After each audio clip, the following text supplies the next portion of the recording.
What is up, guys? It is the sports nerd Bradley Walker, and welcome to the Walker Report, part of NGSC Sports. Guys, remember the website, it's ngscsports.com for all your current sports content.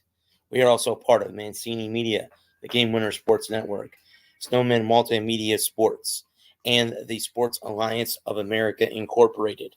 Happy Thursday, guys. Welcome back. I was in Las Vegas last week. I had a great time. I will be going back, in the future. That is a definite. Tonight, guys, we're going to be talking about college coaches. If we agree with the website that we printed out that has the hot seat rankings for all 200, I think it's 200 programs in college football. So we will definitely be trying to discuss most of them this evening. But if we agree or we disagree with the rankings, we have two great sponsors, creating ZenSpaces.com. It is the local choice in St. Petersburg, Florida for house cleaning, organization, decluttering, and pet sitting. It's about finding the peace within you and adding comfort to your life. And guys, remember, Zen Spaces begins with you. Be kind to yourself and one another. We are also sponsored by Fun-Wags.com. Born from a near tragedy, a Fun Wags mascot had a bad reaction from a store brand treat. We make treats with 3 ingredients you can pronounce. Head on over to fun-wags.com to experience those. They're not just for dogs, guys. They're for cats, rodents, and as well, and reptiles. Head on over to fun-wags.com to get those treats, because at the end of the day, our fur babies deserve the best. All right, guys. I believe Lou might be joining us. So I don't know. He mentioned that. Adam is here, and I know Alex will be in as well. He messaged me earlier. Adam, come here, buddy.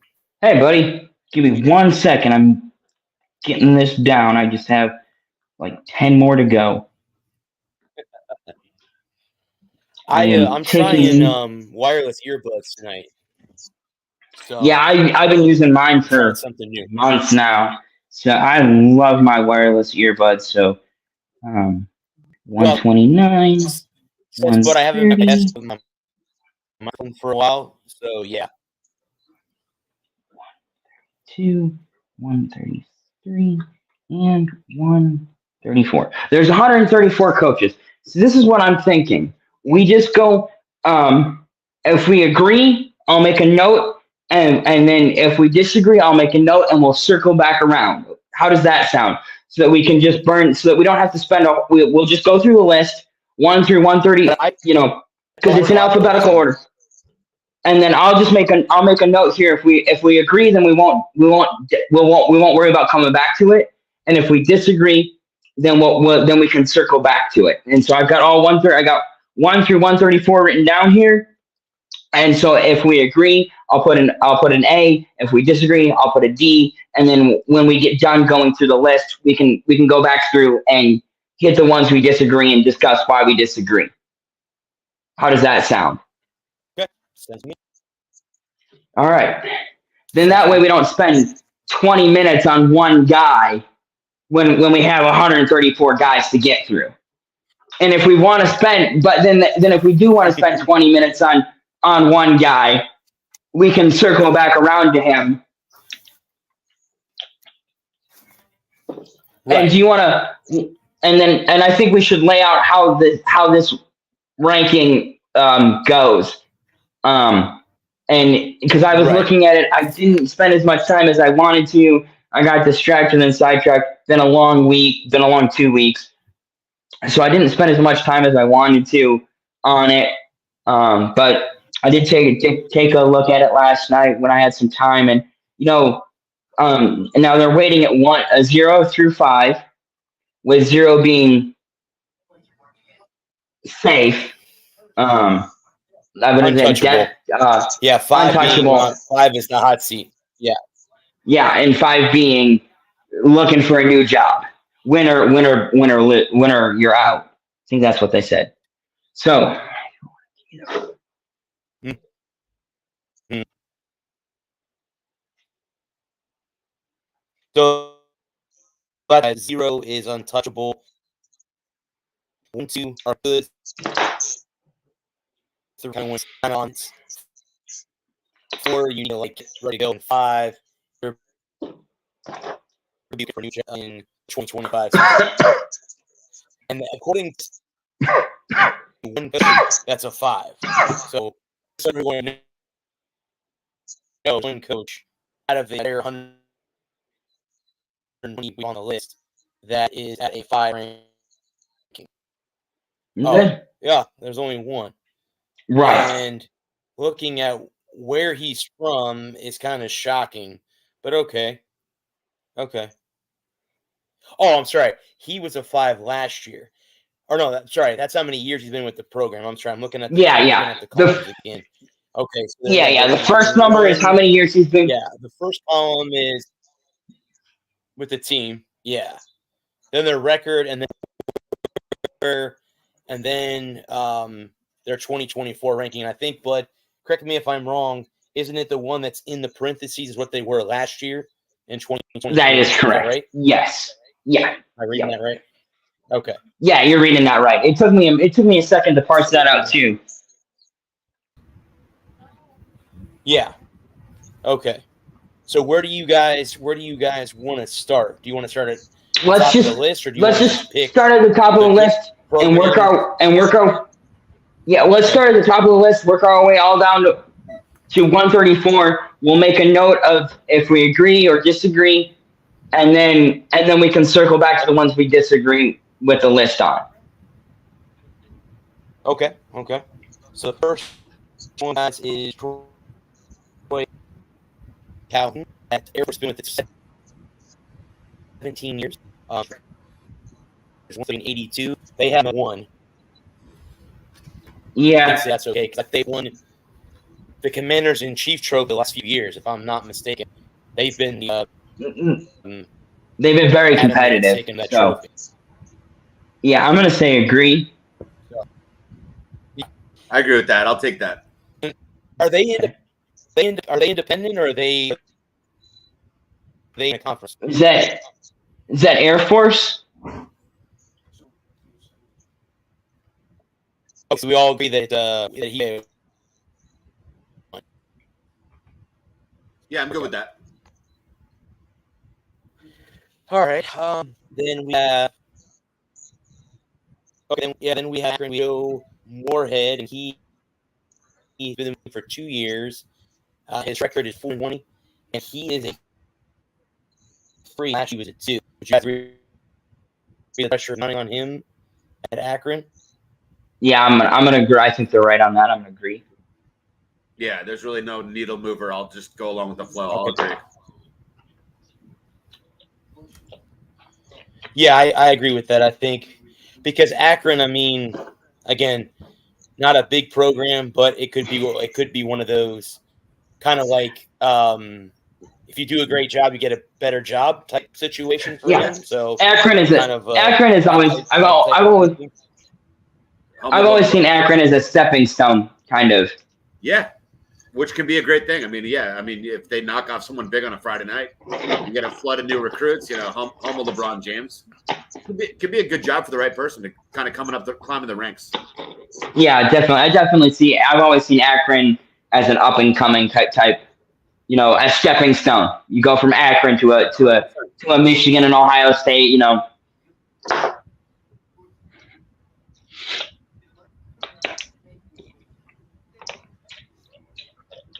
Okay, guys, the next one is Kalen DeBoer at Alabama. They have him as a 2. I would agree with that. He's a new head coach. They can't put him at anything above a 2. I don't think he's safe and secure, but I do think he's good. He's good for now. Now, if they get off to a bad start or they have a subpar season, maybe next year he goes up to a 3 or a 4. Yeah, but I think you got to give him at least a couple years. I think you got to give him a little leeway. I think it's a 3 years. You got to give him a little leeway. Yeah. I like what Adam said. I would say almost 2, but realistically, Adam's kind of the voice of reason. When cooler heads prevail, they're going to give him 3 years. That's a huge spot. He's brand new to that massive stage. It's like going from a bar band to Led Zeppelin. He's going in big time now. He's one of the Rolling Stones. He's following state. If he loses 4 or 5 games, his ass might be on the street. But I'll probably. I think you go from being an opener to a headliner. Yeah, you go from touring local to now you're touring with Zeppelin. Yeah, you go. Opening for you go from. He's you go. But this is.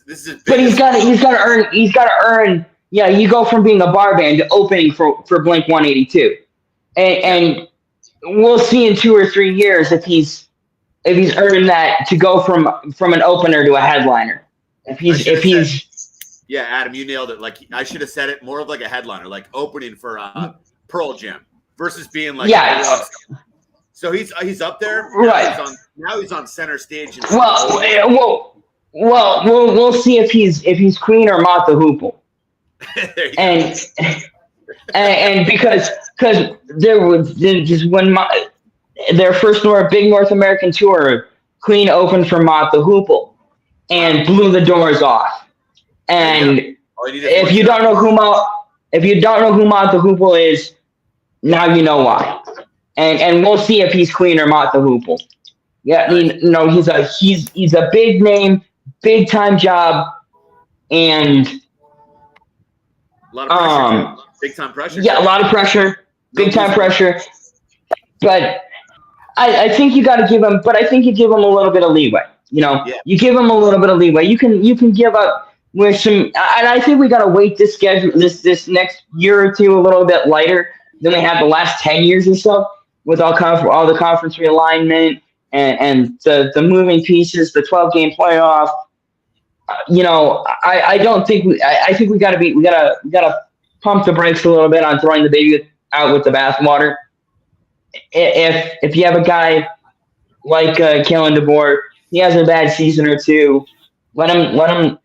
He's gonna have to learn the ropes. Everything's gonna be a little bit different for everybody. Honeymoon phase. Yeah, give him a little bit of leeway. I totally agree.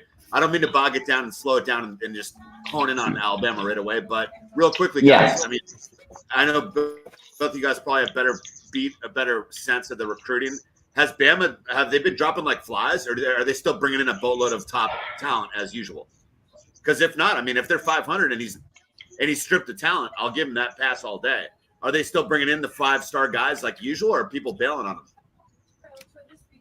There's a lot of movement right after Saban left. Yeah, that's what. And I think that's to be expected. And I think you got to give the guy you got to give the new guy time. I think it's more analogous to being a new chef, right? Right. You go from short order cook to cooking in kitchen stadium. You go from line cook at the Greasy Spoon to front, to a sous chef at, you go from being a line cook to the head chef at a fine dining establishment, and not the dog on what Washington is. I don't think Washington's a bad program. I think that Washington was set up for success in the Pac-10 or the Big 12, the Pac, whatever the hell they were. Yeah. And so I think you got to give him a little bit of time to cook, to see if he's got the talent to cook in the SEC. I think we're going to get down this list that there's other guys in the SEC coming from other conferences that may struggle in this new recruiting landscape.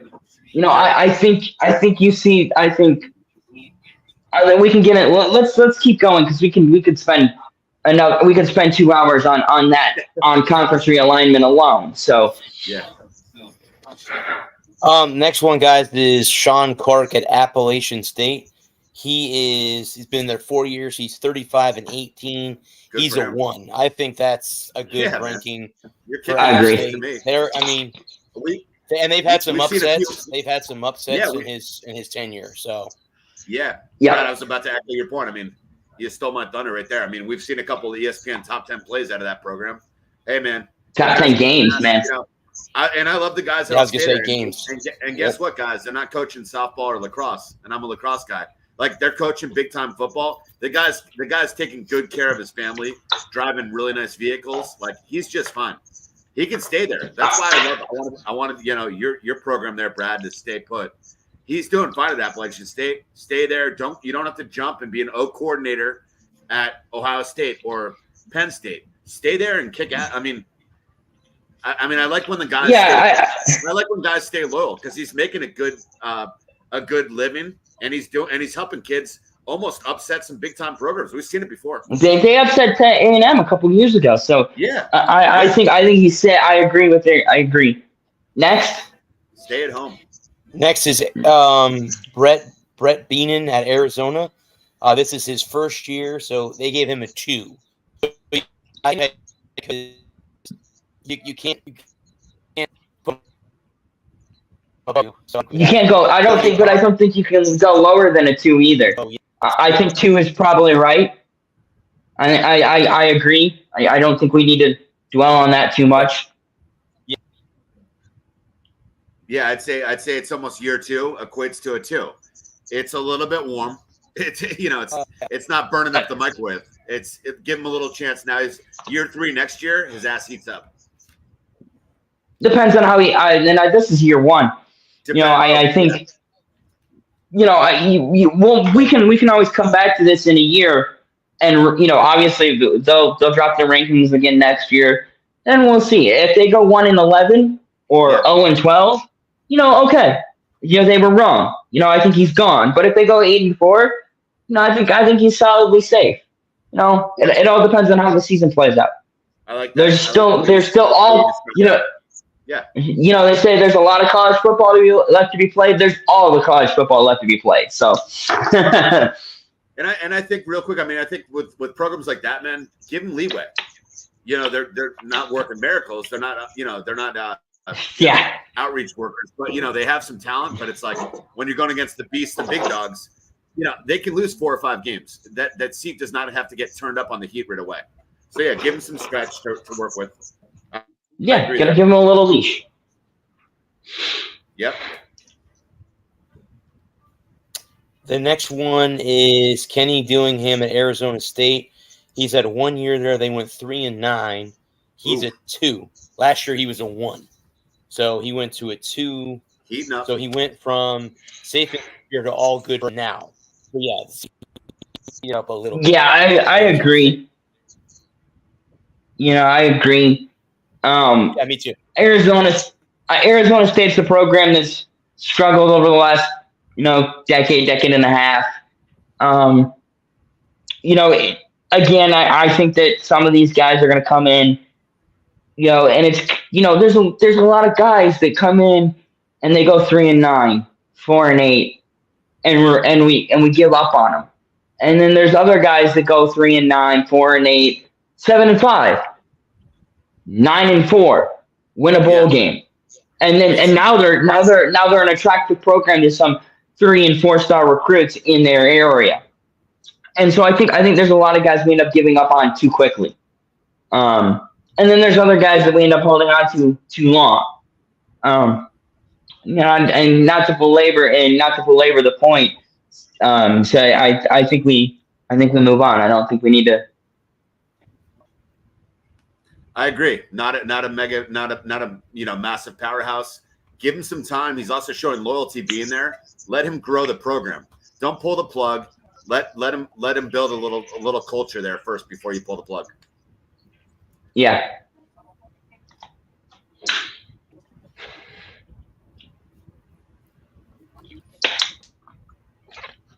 The next one, guys, is Pittman on 4 years, 23-25. He is coached at 5 years old last year.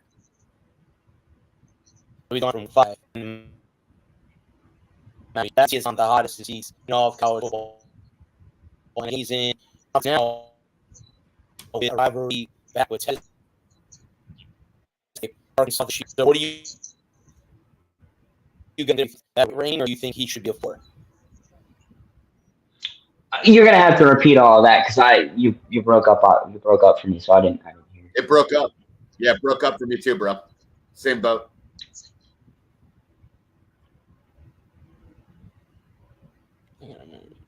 Communication breakdown. Led Zeppelin. There you go. Adam. There you I'm go. a massive. That's my band, man. Since I was like 15. Now I'm 45, going on 12. Always a Zepp. Always a Zepp guy. Okay. That was a short experiment with Bluetooth headphones. I'll have to get a better pair. All good. Yeah, I think we're both feeling that little dicey reception. I think we're good now. Yeah, it sounds better. Let's try that again. Sam Pittman at Arkansas. He's been there, guys, for 4 years. He was 23 and 25. He is the one that's the 5 on the list. He was a 1 a year ago. Do you think? I mean, he's got Texas. That rivalry with Arkansas is going to be reignited now that they're in the conference together. Do you agree with him being a 5, or do you think he needs to be, or is that too high? Arkansas State is. You said Arkansas State? No, it's Arkansas. No, it's Arkansas. Yeah, absolutely. No, 100% agree. Yeah, 100% agree. He's got to be a 5.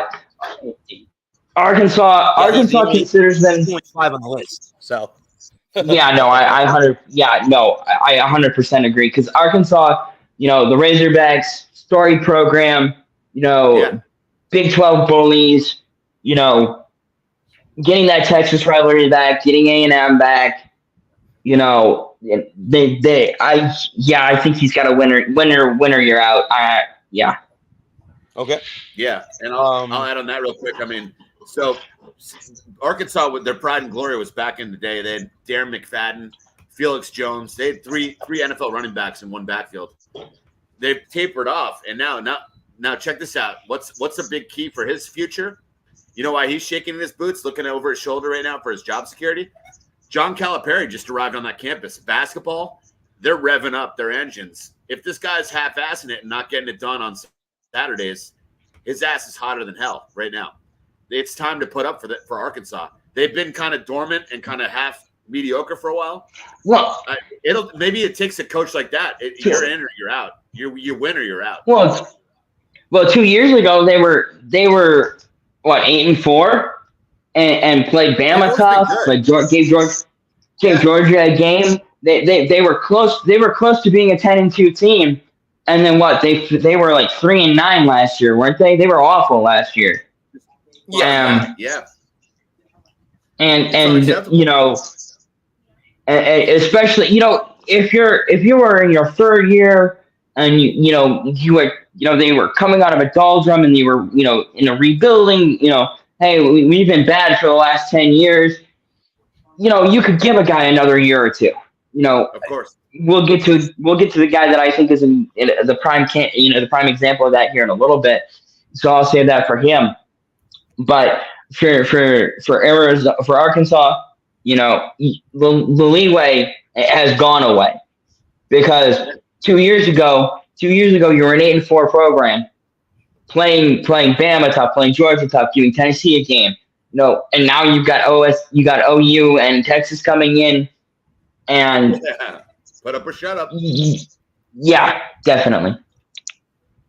The next one, guys, is Butch Jones at Arkansas State. He's been with the program for 3 years. He's 11 and 26 last year. He's a 3. He was a 4 in 2023. So his seat got a little bit cooler this year in 2024 from 2023. Excuse me. So yes. Yeah, I agree. Not much to say there. Arkansas State, you don't expect anything from them anyway. So. Right. If he has a couple of meddling 7-5 seasons and it's just at that point it's just a paycheck, cash your checks and put it out for retirement. Yeah, and that's the one I alluded to earlier. That's the prime example of a trampoline, like a jump. You go there and then you get onto some other staff. Well, and with a guy like Butch Jones who's been a head coach other places, definitely rehabilitating his image. Yeah. Some people have to. And I think they nailed that one. Yeah. The next one, guys, is Army Jeff Munkin. He's been with the program 10 years. He's 70 and 55, and he's a 1. And I have to agree with that. I don't think he's going anywhere anytime soon. Yeah, I think the service academies are the toughest places to coach. It's up there, yeah. Because of how, in terms of recruiting and players, because to recruit a player to a service academy, they have to meet height and weight requirements, and then they have to be commissioned by their senator. So tough. I agree. I think being a service academy head coach is super. If you're looking for a headache, if you haven't had a good headache in a while, coach a service academy. Yeah, and not only that, again, it's a double-edged sword. And then look on his side of the court. Look through his glasses. He's got limited, recruiting abilities. Keep him there. And the players obviously love him. He's working for the betterment of the nation and the world. Yeah, that guy should be like a 0. He should have all the job security in the world. Yeah, honestly, I'm happy that they're in the American now too, so I'll get to see them more often now against they're USF. Now the American. So with them moving into an actual true conference, maybe it gets a little bit. Maybe you turn the wick up a little bit. You light a fire under him if he doesn't. If he's in his 12th year. And they're still like they're an 8-4 or a 4-8 program.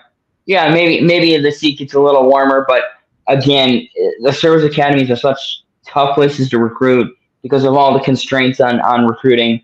So anybody that wants to coach a service academy, more power to you. Heck yeah, totally agree. The next one, guys, is Hugh Freeze at Auburn. He's been with the program for a year. They went 6-7 in his first season. He is a 2. Last year, he was a 1. I disagree. Okay. They lost to New Mexico State, and that is an embarrassing, unacceptable loss, in my opinion. I think he should be at least a 3, if not a 4.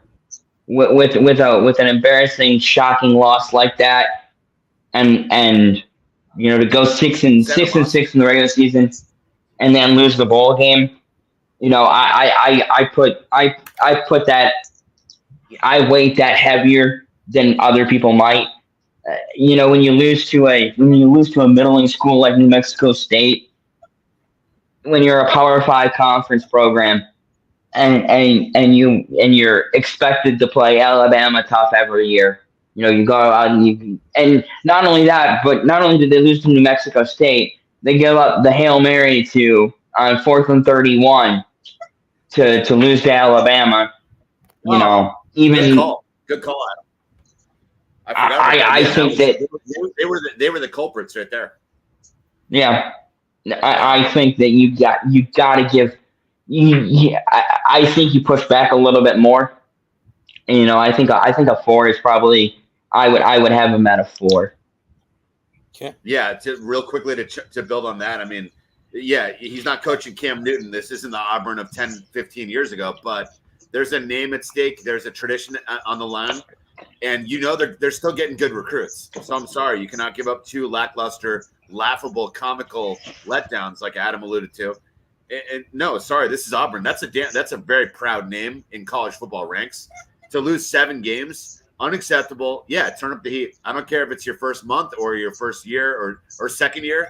Now you don't get that. The honeymoon phase is over when you shit the bed like that a couple times in a row.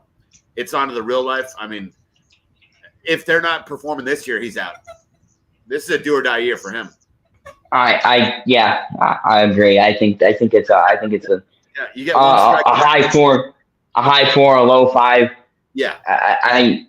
Enough's enough. He's on the watch. He's on watch right now.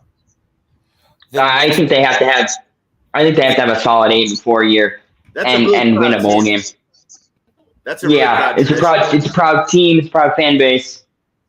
Yeah, that cannot be accepted. He gets one more chance. Yeah.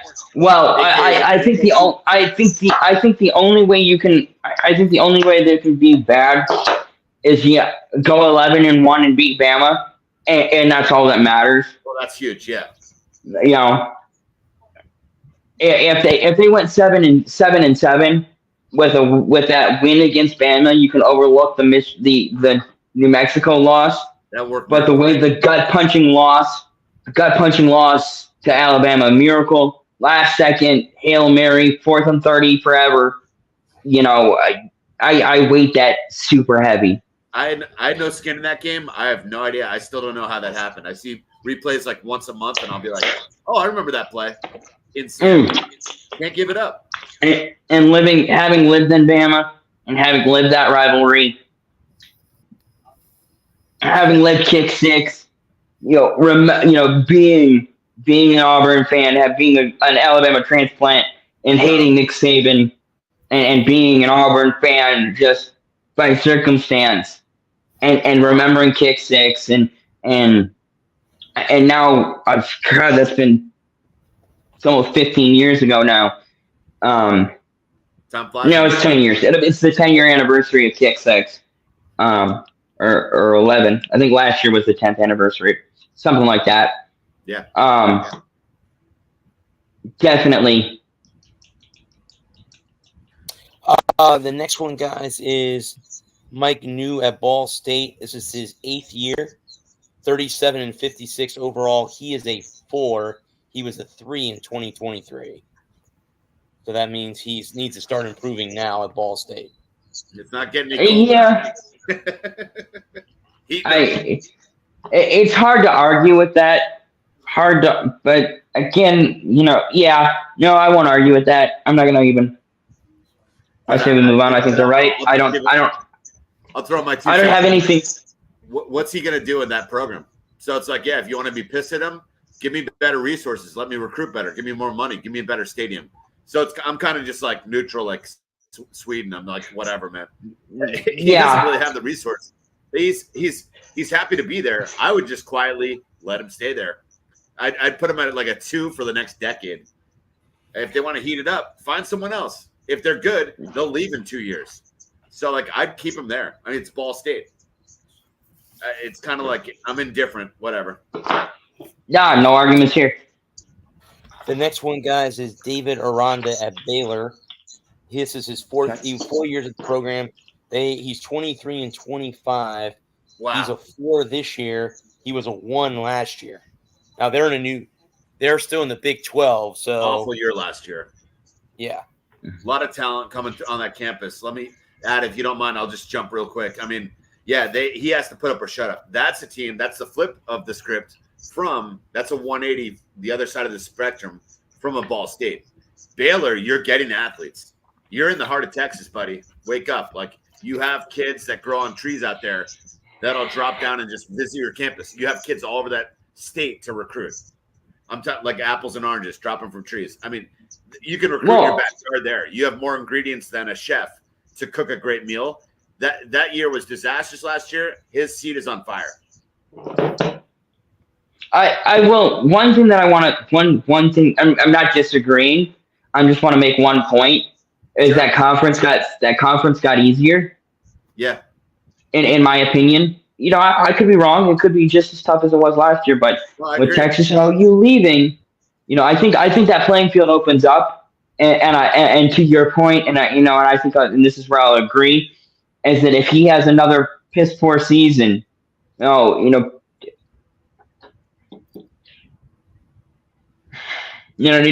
piss down my back and tell me it's raining. I think that if you have another poor performance, you're out. And so I think you need to turn the wick up a little bit. You could put him at a 5. I don't think you can.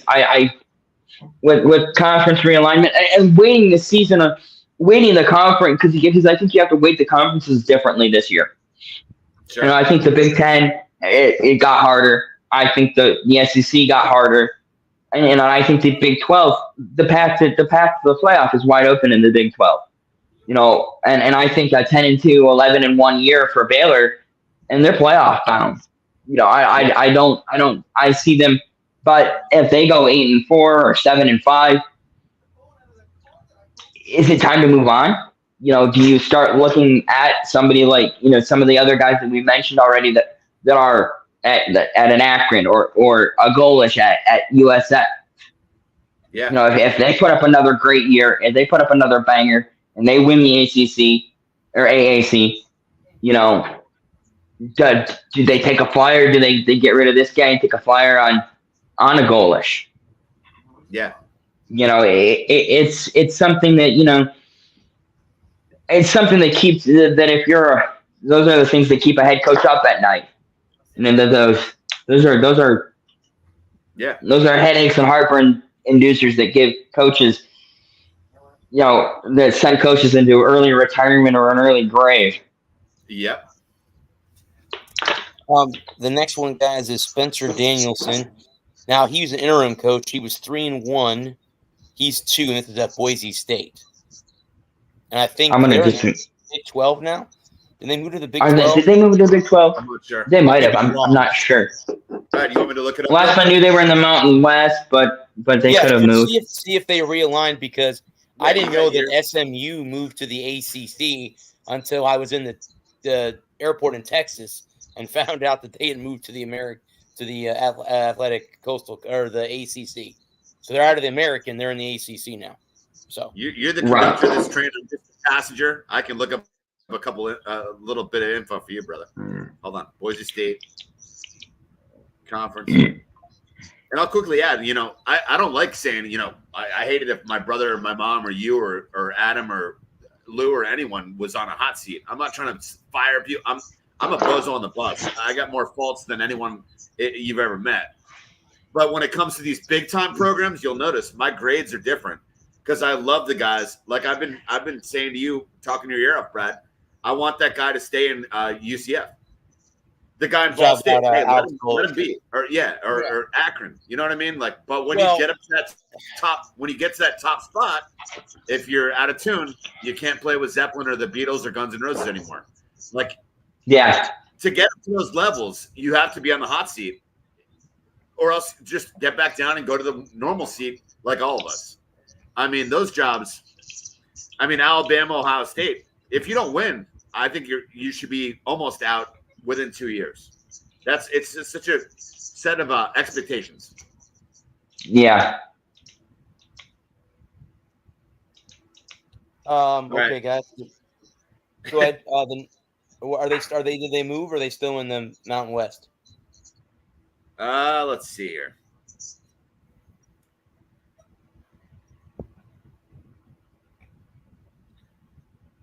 Yeah, it still shows up at us Mountain West. Okay, then Nevada, UNLV, San Jose, Ohio State, Air Force, CSU. Well, the next one is a first-year head coach in Bill O'Brien at Boston College. They gave him a 1. He was a 3 in 2023. So, yeah, again, a bad program that they need help everywhere. They need a good recruiter. Bill O'Brien's a good recruiter. He was a great recruiter at Alabama when he was OC there. He's got NFL experience, knows how to get guys to the next level. Yep. I think that Boston, I think you got to give, again, another guy, you got to give a couple years to build a program. Yeah. Again, even a 9-3 year, I don't think it's the end of the world for Bill O'Brien. If we're talking 3, 4, 5 years down the road and he's still 9-3, then yeah, cut him loose. But patience is a virtue, and when we get to that one coach that I want to highlight for patience is a virtue, you'll know exactly who it is. Yeah, and I graduated 96 high school. The goalie on my lacrosse team was his sister was married to Mike Mamula. That was the BC guy. That was, and dude, I'm just, it was like a funny, such a random connection. I don't talk to anyone like that right now. But it was like, that was when BC was big, late 90s, 2000s. You guys remember, they would dance, they would spar with Notre Dame or things like that. BC has a rich, Matt Ryan went there. Yeah, BC is a proud tradition. You don't need me to tell you what you already know. Glenn Foley, Doug Flutie, obviously before that. I mean, yeah. The Hail Flutie. So, I mean, I would pose this question to you guys. I mean, what's lacking now? Because that team used to be so damn good. That franchise, it's a great school. If someone has good grades, that's probably it's like a Duke of football. You need the SAT to get in there. But that team used to kick ass. So I guess you should be on the hot seat. Boston. I don't think he's allowed to talk to guys that are playing receiver in Texas or Tennessee that Saban used to talk to. So they're kind of handcuffed trying to recruit at BC. I don't know if it's the coach's fault, but like recruiting's everything. That used to be a great program. I think a lot of the issues with guys with a Boston college is just being in Boston. It's awful weather in November, late October, November. Great city. Terrible weather, cold, wet, nasty. You have kids going to Notre Dame. I mean, Boston. But the kids that go to Notre Dame are you get a lot of Catholic kids. Notre Dame's a Catholic university. And Boston has a reputation for being not the most friendly city in terms of, especially on the racial side. And why would a African American player or a Latino player want to go to an unfriendly city, a city that's known for being hard on their own players, not just the opposing players, but their own players. And BC has a reputation as being more an academic school than an athletic school anyway. That's the biggest. And their big sport is hockey. They're a huge hockey school. Yeah. So, it's a tough position. Like, do you fire the guy because he's not winning, but like he's not getting the recruits? It's a great question. It's a great question. That's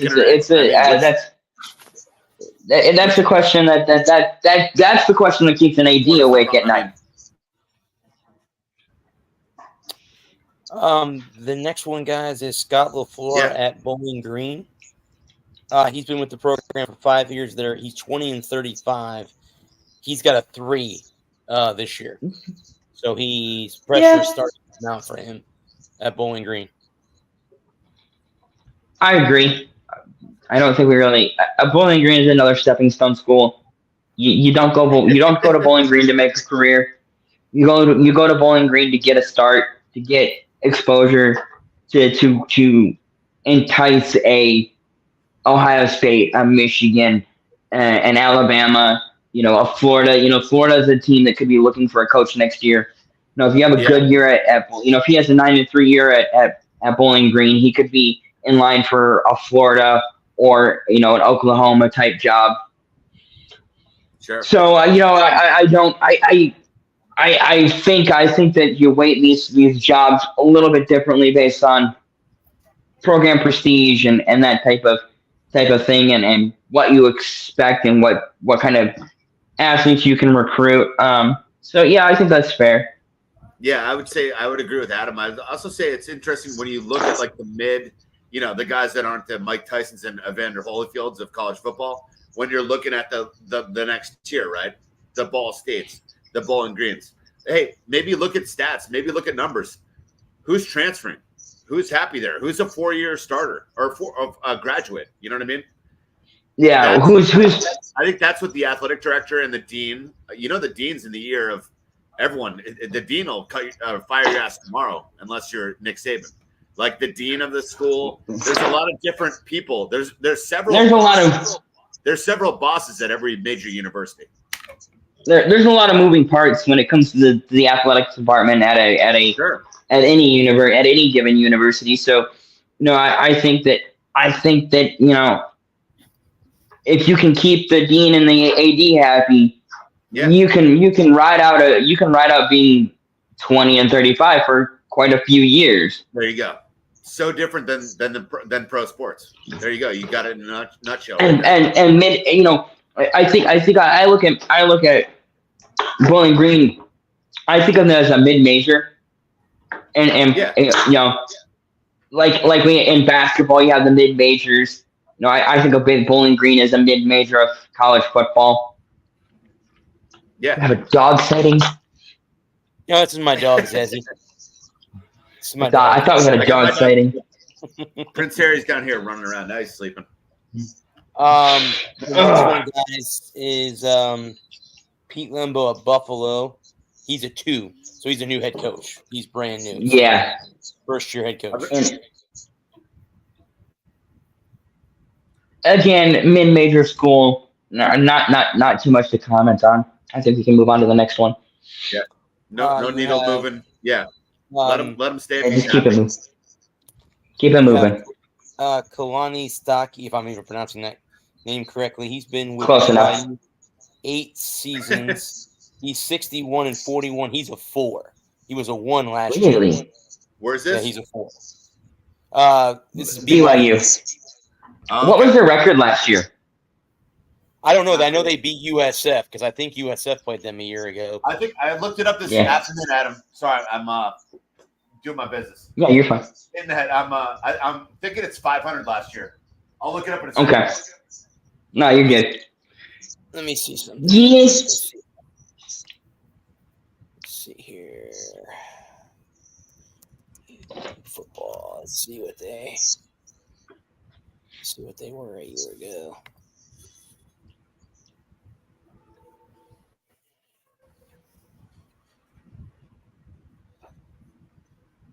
Okay, let's go here.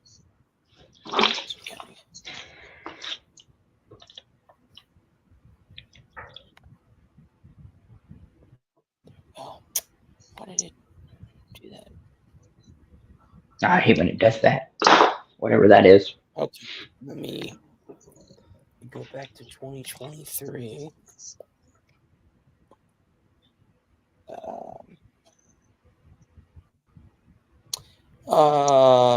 BYU was 5-7 overall a year ago. Okay, 5-7. Okay, yeah. No, they were 2-7 in the Big 12. Yeah, they ended the season on a 5-game losing streak. So they were 5-2 going into the last 5 weeks. Yeah, no, I think they're right. I'm gonna agree on that one. And lost all the games. Yeah. Next one, guys, is Justin Wilcox at Cal.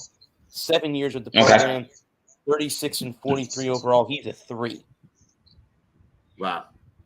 New conference. I think Big 10 this year, right? Yeah, they are. Yeah, I mean they're kind of in that. Sorry, I stepped away. No, they didn't come to the Big Ten. They went to the Big 12. Okay. Because it was Oregon, Washington, USC, and UCLA that all came to the Big Ten this year. Okay, so yeah, I know they were in the Pac-12 last year, and then they're out. Right. So, okay. Yeah. Yeah, I mean, I put them at 3. It's put up or shut up time. I mean, you never want to fire someone quickly. We see those disasters. You see them in MLB, NHL, NFL. You don't want to quickly recycle people because then there's no culture building. There's no chemistry. But yeah, I mean, it's time to put a little bit or find another job. I put them at 3. Yeah, no, I agree. The next one, guys, is Central Michigan, and you have Jim McElwain, who used to be at Florida. He's been with the program 5 years. He's 29-28. He's a 2. I agree. Yeah, me too.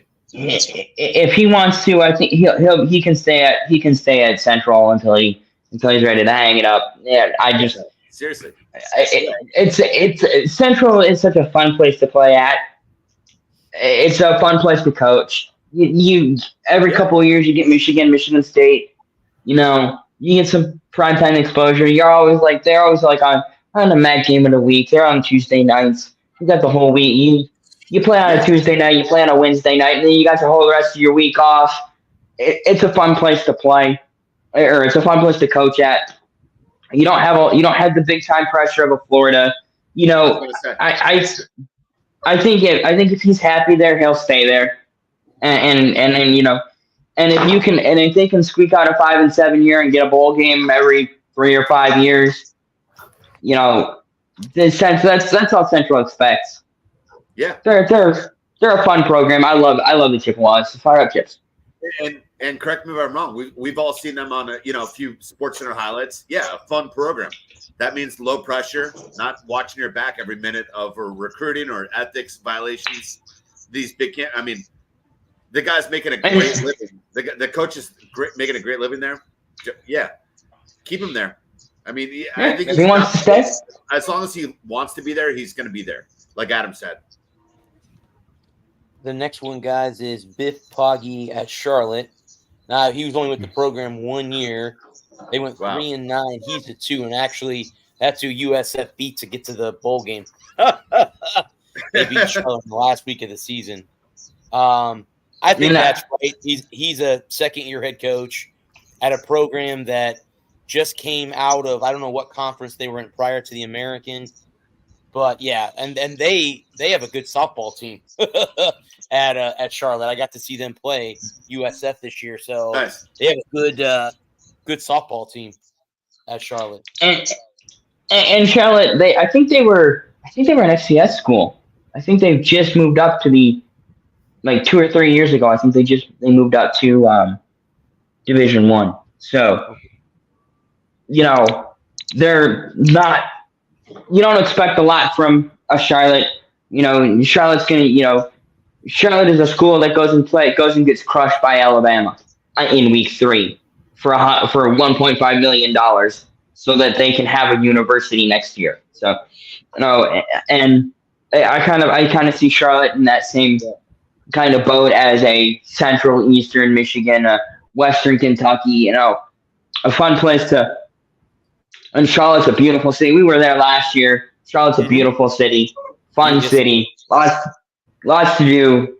You got the ocean, 3 or 4 hours away. Yeah, it is. Yeah, Charlotte's a fun, and so if as long as they want to keep him and he wants to stay there. And I see Charlotte as a stepping stone to an Akron.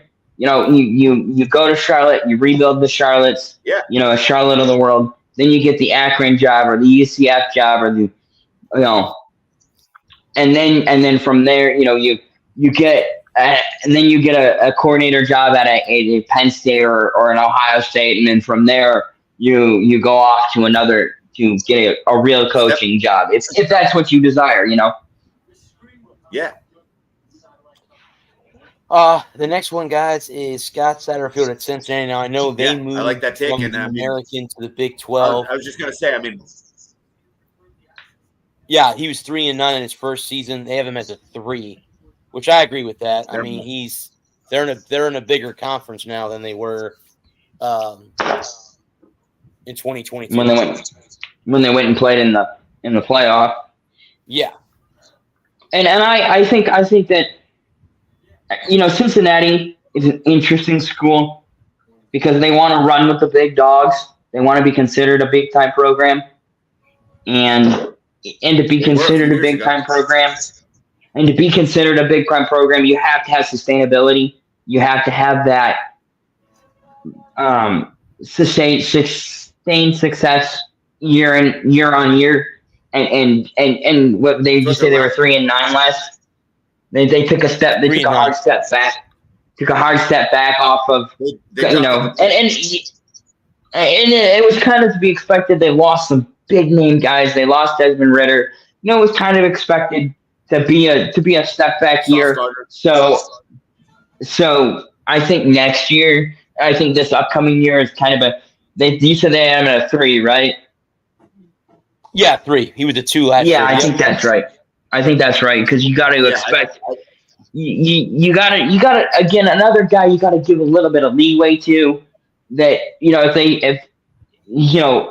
they're 3-9 again or they're 2-10 then he's an instant 5 and he could be fired 3 weeks into the season But if they can come out and be a 5-7 school and play some tough games against some of the premier competition in the Big 12, I think he'll be safe. Yeah, I think with a Satterfield in Cincinnati, I mean, like anything in life, if you really kick ass and, if you're an employee or if you're an athlete or if you're a musician and then, you have a really rough patch, they're going to be like, all right, buddy. All right, let's see what you got next time. So, I mean, he was kicking ass, taking names when he had, like Adam said, Desmond Ridder, Sauce Gardner, maybe the best corner in the NFL. They had this top 5 for sure. They had this random influx of talent in Cincinnati. Remember that, guys? They were top 4. Where the hell was that coming out of? Neptune? That was coming out of left field. So now they dropped back down to earth, and now they're in the gutter again. It's like, who are you? You're probably not, you're not top 4. You're not playing in a, college playoff game. But if you want to eat at the big, but if you want to consider yourself an adult, you want to eat at the adult table on Thanksgiving. Exactly. Yeah. You've got to bring. You can't be bringing. You can't be. You got to be bringing the turkey. You can't be bringing the cranberry sauce. There you go. And so I wonder, how did he get those awesome recruits? Sauce Gardner, Desmond Ridder. There's a couple other guys. The receiver for the Colts, the white guy. Yeah. What's his name? That's because the coach at Wisconsin was there before him. That's who got all those recruits. So yeah. Luke Finkel. Now I'm wondering why the fall from grace. Yes. We didn't expect you to get this good, but now that you're this bad, we're looking at your job right now. I'd put him at a 3. Yeah. No, I agree. But there's one coach that I really want to get to because I really want to highlight this coach. So let's keep it moving. The next one is Dabo Sweeney at Clemson. There he is. 170 and 43. He's a 2. He was a 0 last year. So he's a 2 now. And I agree with that. 0 lately. And I agree with that. And that's when we talk about some of these other programs that have 2 and that are getting guys in their 2nd and 3rd year. And Dabo and the most recently departed coach for Michigan, Jim Harbaugh. It took him 10 years to get the big one. And Dabo was the same way. It took him 9 years to get the big one. And there's some coaches in here that we talked about. And then now that we've gotten to Dabo, and this is the coach that I wanted to use as a prime example of patience, of building a program and sustaining success over a long period of time. He's been there 15 years. And I think that we give up on a coach some coaches we give up on too early. And other coaches stick around for far too long. And Charlie Strong is the first name that comes to my mind in terms of sticking around of a team that should have gotten rid of him in year 1 when he was just awful. But Dabo, and I understand why he's a 2. I think 2 is fair because they've fallen off. And they haven't been recruiting as well. They haven't been getting the transfers as well as Clemson. There are some other guys that are coming up that I think have a harder time getting recruits because of where they're coaching. But for Dabo, he's in South Carolina. It doesn't get cold in October. It doesn't get cold in November. Even if it's a nasty game, even if it's raining, and you're playing at 7:30, you're at a 7:30 kickoff and it's raining. Yeah, it's 65 and raining. It's not 34 and a rain snow mix. So I think Dabo was the one that I really wanted to get to and focus in on, and comparing some of these other coaches that we've already gone over, and there's still a lot to go. And we may not get through the whole list. I mean, if you guys want, we can stop somewhere and then go through the rest of them next week.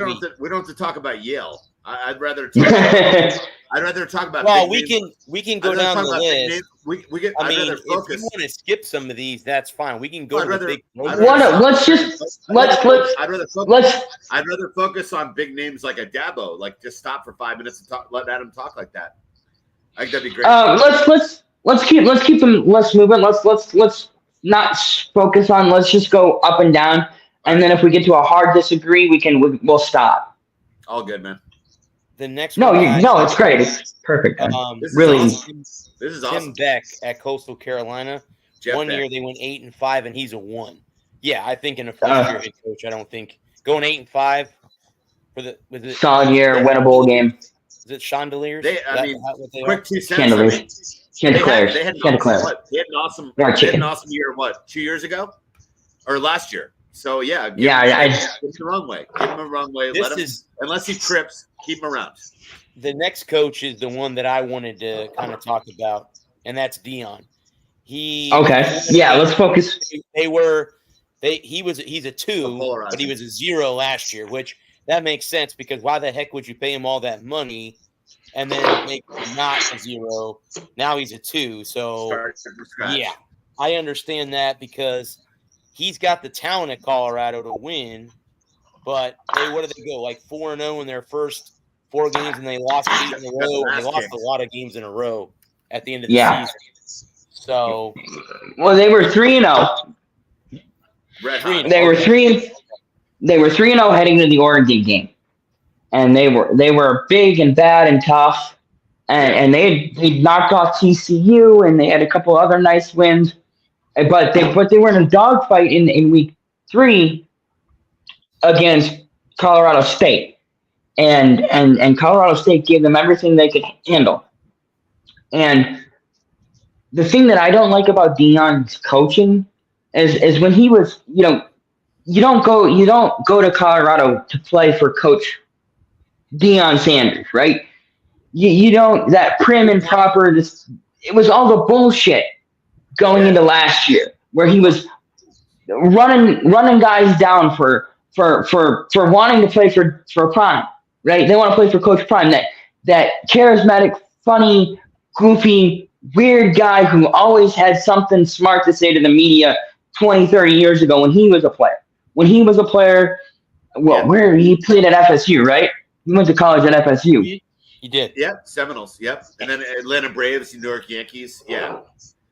And 30 Birds, Falcons, and the Niners, and he was brash and loud, and then he comes, and he's fun, and you expect to be a fun coach to play for, a guy that you can joke around with, you can have fun with, and he wants kids in suits and ties.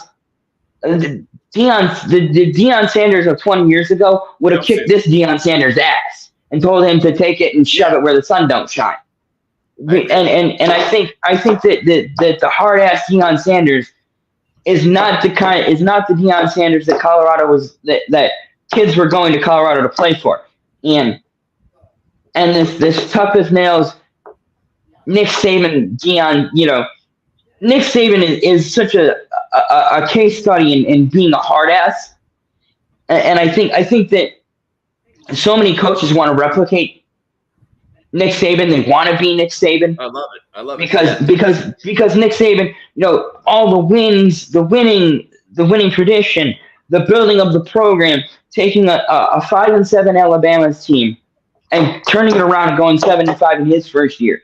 All the baggage that he had coming in from Miami, and he wins the title at LSU, wins the title at Michigan State, and then he goes to the NFL, fails miserably in the NFL, gets fired, goes to Alabama, finds his niche, and is super successful. And that's how a lot of coaches think they need to be. They need to be Nick Saban. Well, Deion is not Nick Saban. Kids don't want to play for Nick Saban unless they're playing for Nick Saban. If you're playing for Nick Saban, you expect that. And I think there was a lot of disappointment when kids got to Colorado and he wanted them in suits and ties, and we weren't going to run around and do all this dumb shit and all that posturing he did in fall camp. And he was going to run a tight ship, and these kids go to me and they're like, man, I don't want to play with this guy. This isn't fun. I thought this was going to be fun. Yeah, I think that I love your point, Adam. I think that the dangerous thing with Deion is everyone was so excited for him to be there, and he brought these recruitants in. But at the end of the day, it shouldn't be about Deion. It should be about the grandmothers, the kids, the uncles. That, oh my God, my son is playing big time football on ESPN or CBS well, you know, he's playing right, he's playing big time college football. I think Deion's making it more about him. 100%. And you saw that happen. You saw that. What do you neglect if you're a skill position player, right? Number 21, Atlanta Falcons. Neon Deion was better than anyone. I'll give him that. Prime time. Prime time. But now you're walking on the hobbled leg. You're what 55 years old. If you're Deion 60, it's not about you now. It's a different world. And so you're recruiting these kids that are friends with his quarterback's son. They have no O-line. Wake me up when you win a college football game against a big team without an O-line. It starts in the trenches. That's what Andy Reid told me. I mean, you got to build an offensive line, right? They have John Madden said 50 years ago. 5 guys that can run 4.2 40s. Good luck. If your quarterback can get it out in 4.2, you're 4.2 shot. You need protection.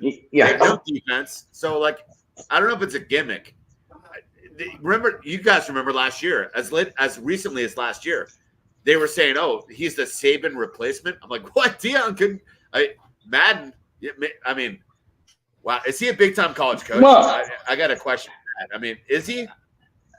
He's a recruiter. I don't know. But look at all the kids that got to Colorado in August, right? Early enrollees. Yeah. Early enrollees. Big name guys, 4- and 5-star recruits, True. and Deion's got that mystique, prime time, right?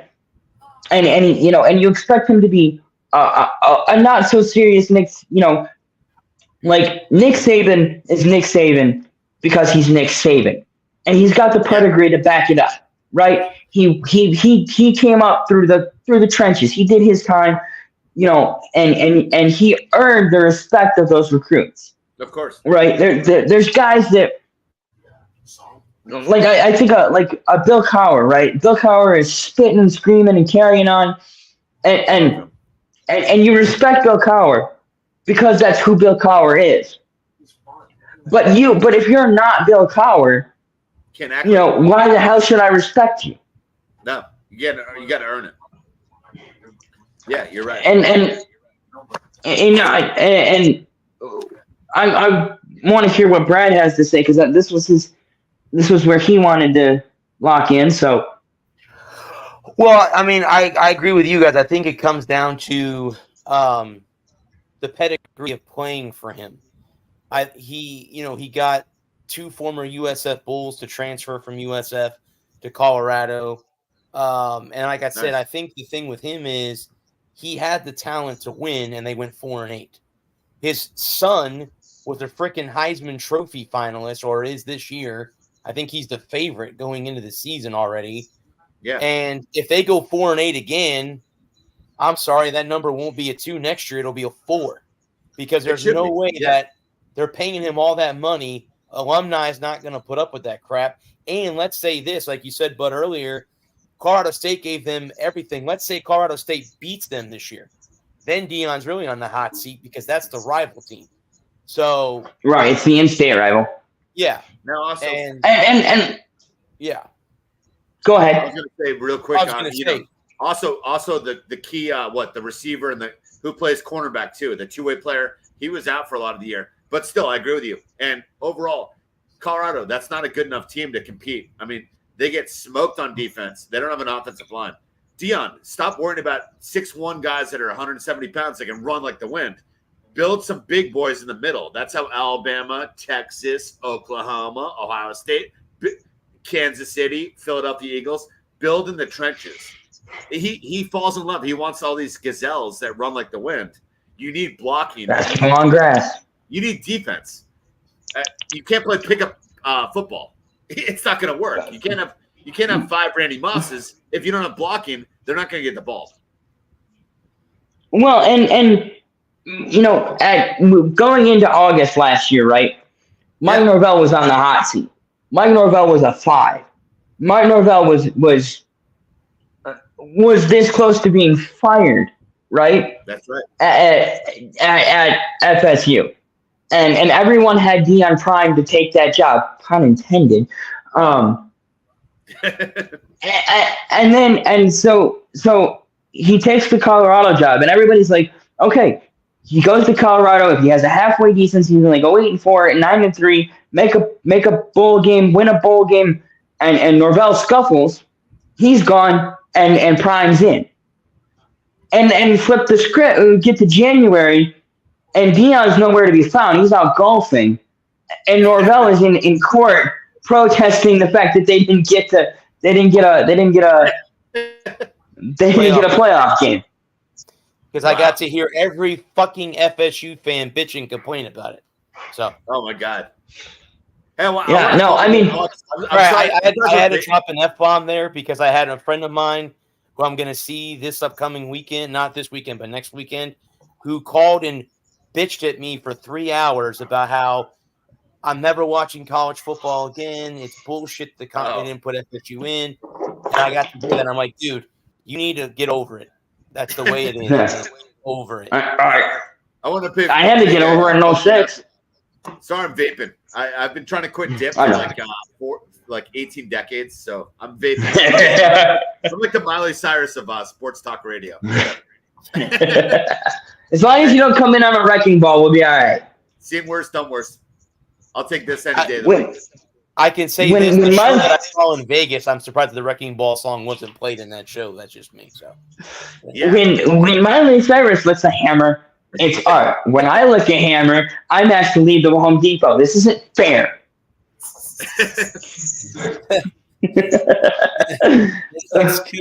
The next coach, guys, is Colorado State. It's Jay Norvell.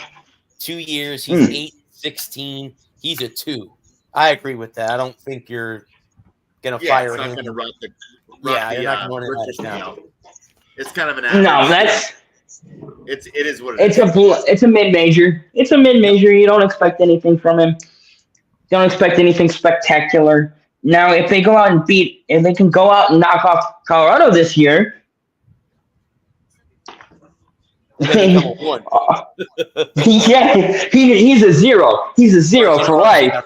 Yeah, it could be a 0 next year. Yeah. The next one is Manny Diaz, first-year head coach at Duke. I know he coached at Miami. He was an OC somewhere. I think. No, he was the DC and Penn State. DC. Thank you. Okay. I agree with that. He's a 1. Obviously, you can't give a first-year head coach. I think a 1 or a 2 for a first-year head coach is fine. You're not going to get a 3 or a 4. You can't put him on the hot seat immediately. And Duke is a basketball school, but Duke is on the up. That football team has done the past few seasons. So yeah, goes. But I think you got to expect Duke to regress a little bit with Drake May moving on. Yeah. I temper my. They say they had him at 2. I think that's right. Yeah, I mean Duke's kind of like snuck up and surprised a few people, but not a traditionally strong powerhouse. So yeah, he's got I know. He's got a bit of a leeway.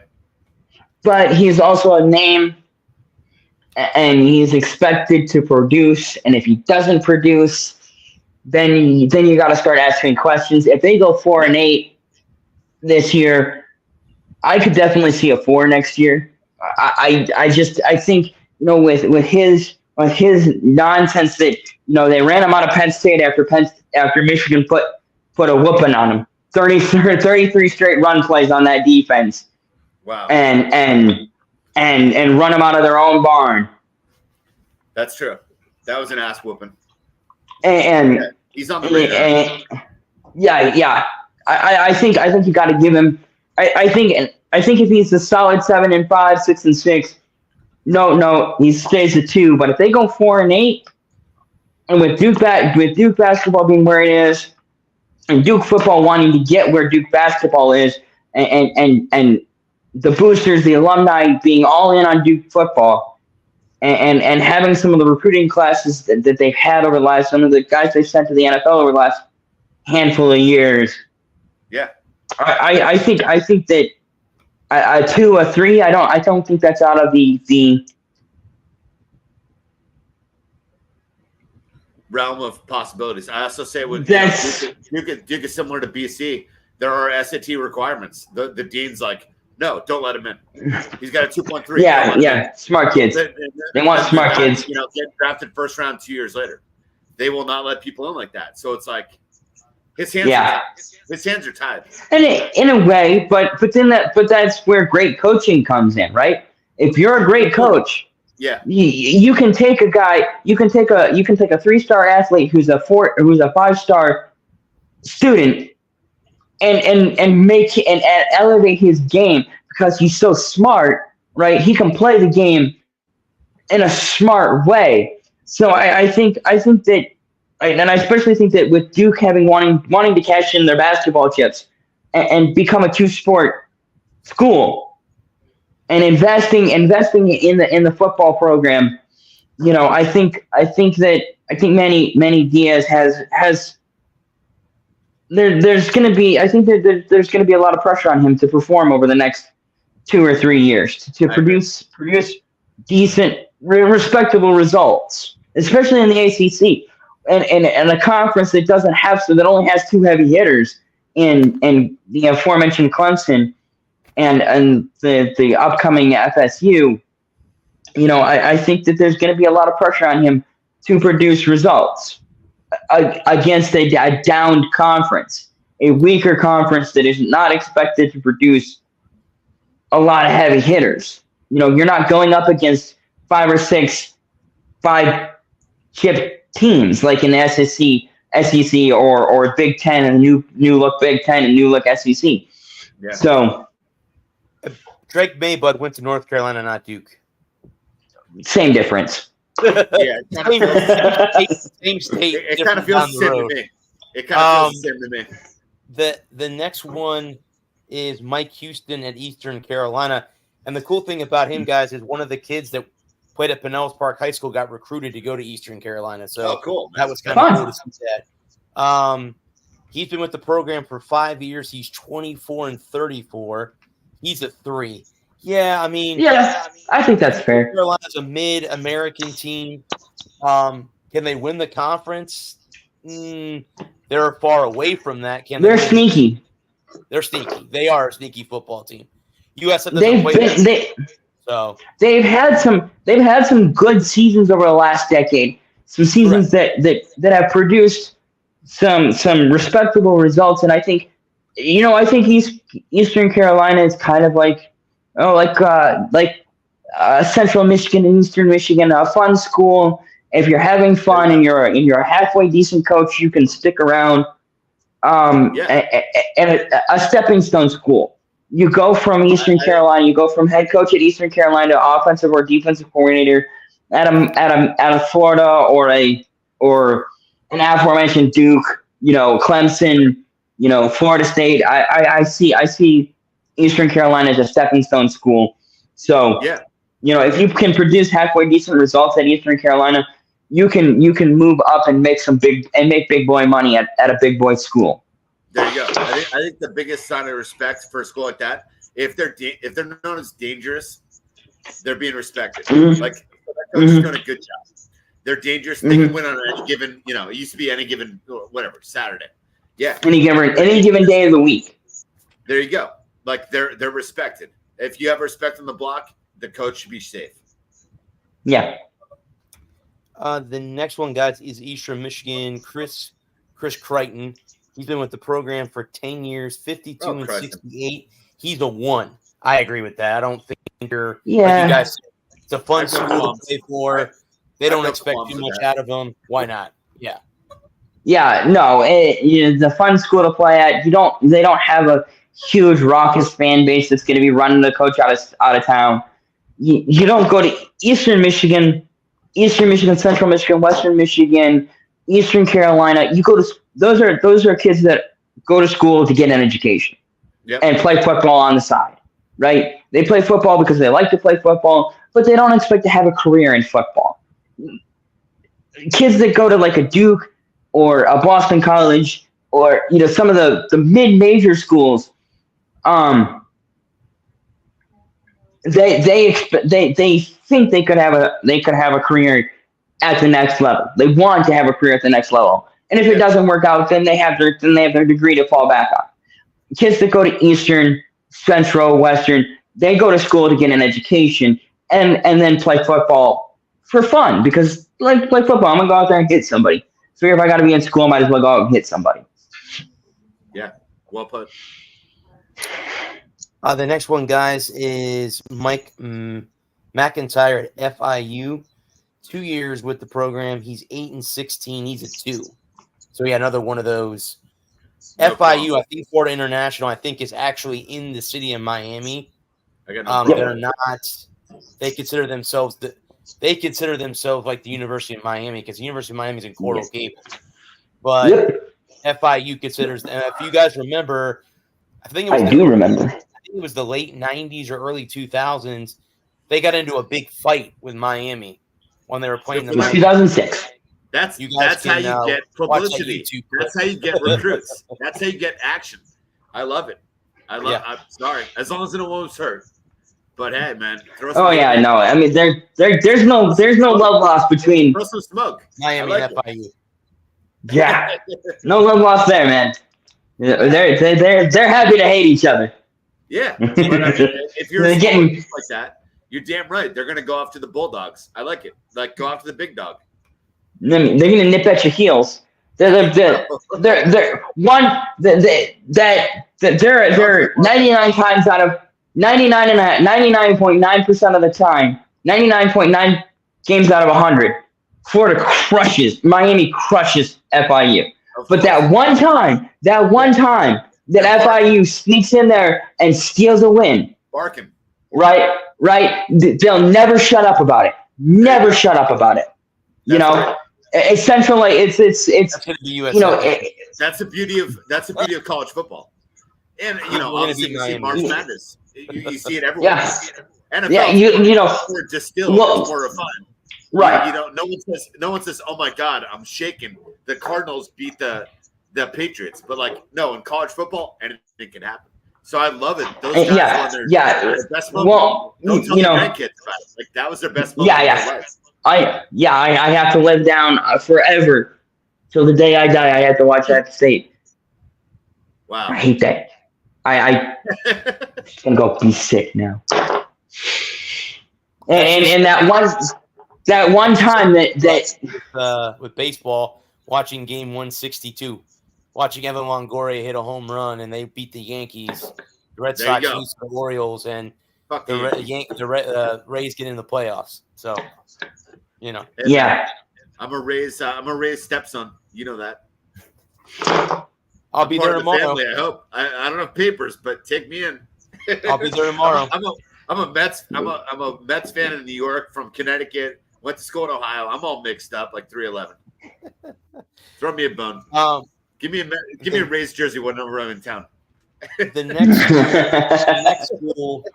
next school is close to my heart, and that's Florida. Billy Napier. Judgment Day. He's 11-14. He's a Judgment 4. Day. I agree with that. I 4, think they have a 5. tough schedule this year.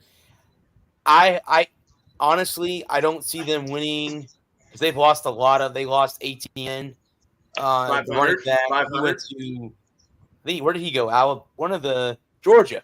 He went to Georgia. Did he? Transferred to Georgia. Ugh. I really honestly, I looked at their schedule and I have it hanging on my desk at work. They'll be lucky if they win 5 games this year. Yeah, not even 500. I don't know if that 4 will become a 5 or he'll be looking for a new job next season. I think I have him at a 5. This is one I disagree with. Turn it up. I think he's a 5. I think if they go 4-8 and they get slapped by Bama and Georgia, and Tennessee and Kentucky and Vanderbilt, they lose to Vanderbilt again. He won't need to look for another job because the mob will take care of him needing another job. he won't need another job. He'll need a casket. Yeah, no, I agree. They'll be asking what kind of flowers you want, and the mob will happily provide him with the flowers. I love it, Adam. Brad, very, very how does that happen? How does that happen? I'm not addicted to Tebow and Hernandez, but to go from there, and that's maybe the best state in the country to recruit. What the is wrong with Florida football? Florida, the three major schools, FSU, Florida, Miami, It goes in a round circle. It's cyclical. The Gators will be It's good for a cyclical. long time. FSU and Miami will suck. Now it's Florida's turn to suck, and Miami's turn to suck, and FSU's got everything going right for them right now. They got the crystal slipper right now. It seems they dropped off from Urban Meyer. I mean, that was when. Yeah, that was when they first started to go bad. Who did they bring in after Urban? This isn't like Yankees Mets baseball. There's a massive state of Florida. There's a massive amount of recruits. There's no excuse for Florida football not to be top 4 in college football. That guy's got to be out of town. Get a year. Good luck. I mean, his ass is out. If they don't win 9 games this year, out. Yeah, they're not going to win 9 games. 8 games. No, I mean, what do you? Yeah, they'll be lucky if they win 6. Married to mediocrity. Here. You want to be in love with average? Let me pull up their schedule real quick, and I'll let you know. I just find it as what games I love the state think of Florida. they're going to win. My parents are down there. I'm a Rays guy. I mean, I love Florida. You know that. But Florida State could have won the national championship last year. But to see, Florida is just floundering. The Gators, they have not been relevant. What, 5 years, 7 years? So, yeah, he should be out. They start the season at home against Miami, the Hurricanes. That's a tough one. That's who they start with. That's a battle of bipolar teams. It could be 4-4, 4-2, or 85-48. Then they play Stanford at home. That'll be a win. They'll beat Stanford at home. They better beat Stanford. They get A&M at home. Oh, that Florida Miami game could be 4-3 or 28-27. No one has any idea. They're both completely inconsistent teams. They used to be two of the best game is against Mississippi State. So I don't know there. I don't know. That's tough. Who's got a better chance to get better quicker, Miami or Florida? They used to be two of the best. Yeah, I think a car crash has a better chance to get better than those. They're on the same wrecking. Then they get UCF at home.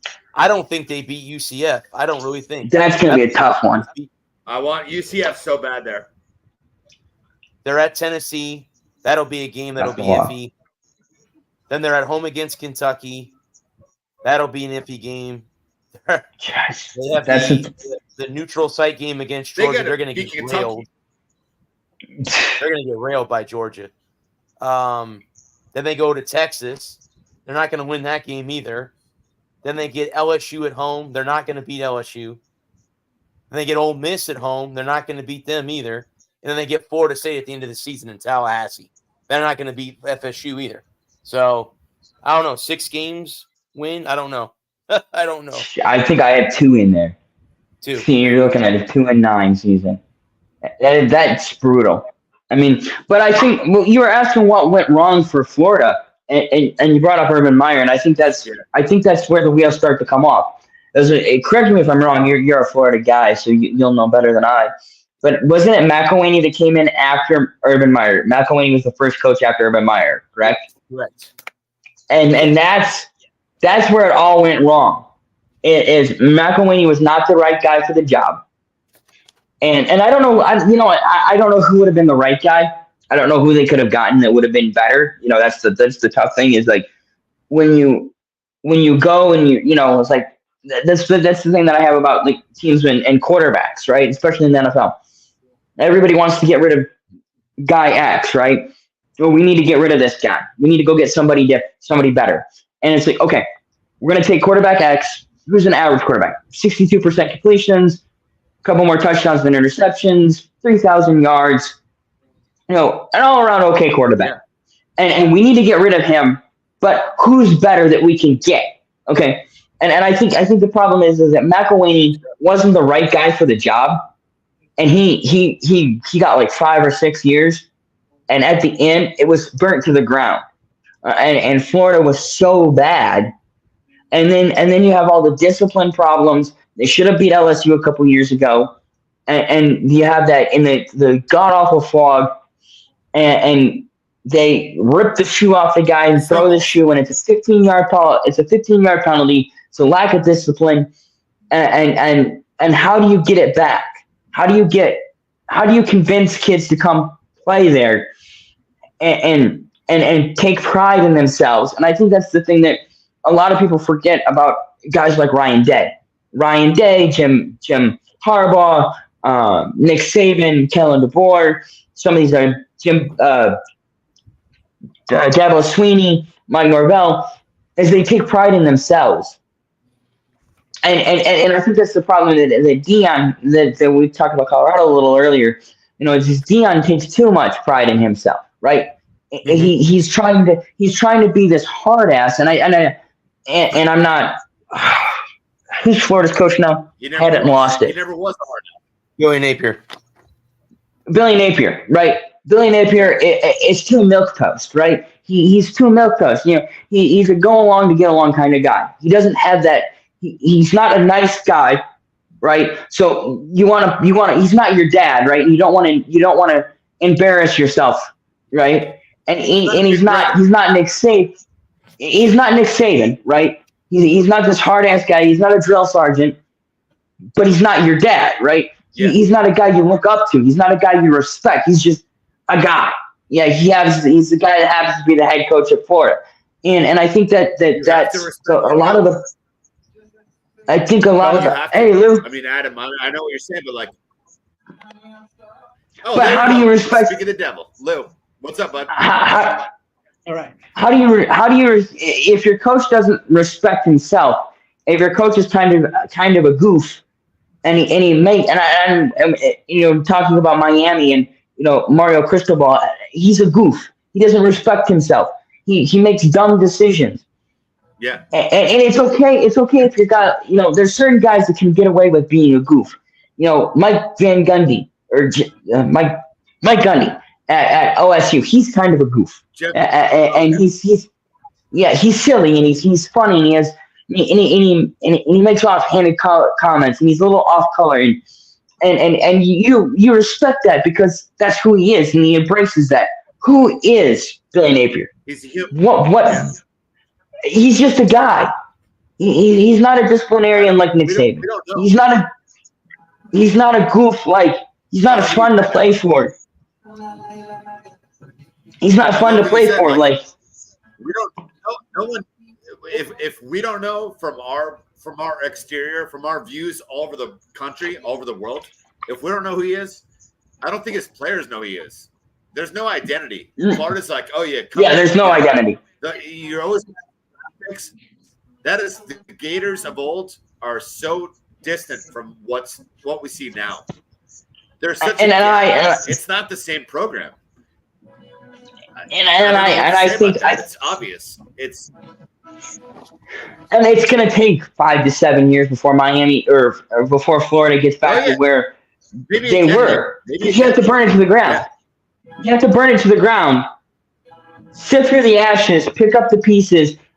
And start over because I think Billy Napier isn't the kind of guy that can fix it.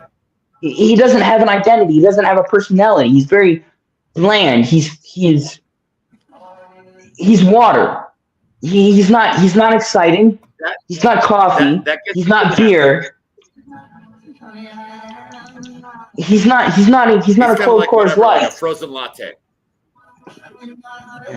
He's not even a frozen latte because frozen lattes have. Hey, how about he's got taste.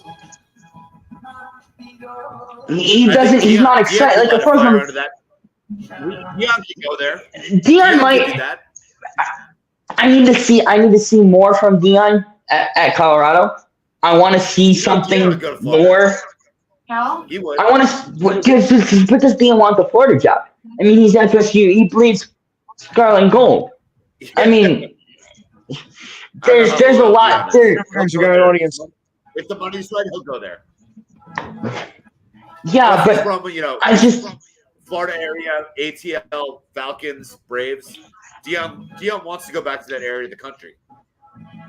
Right. He'll take that job. There's just I don't know. Deion will be the I don't. Yeah, but. I kind of like Mike Vrabel. Could you ever see? Could you ever imagine Mike? Since Tebow.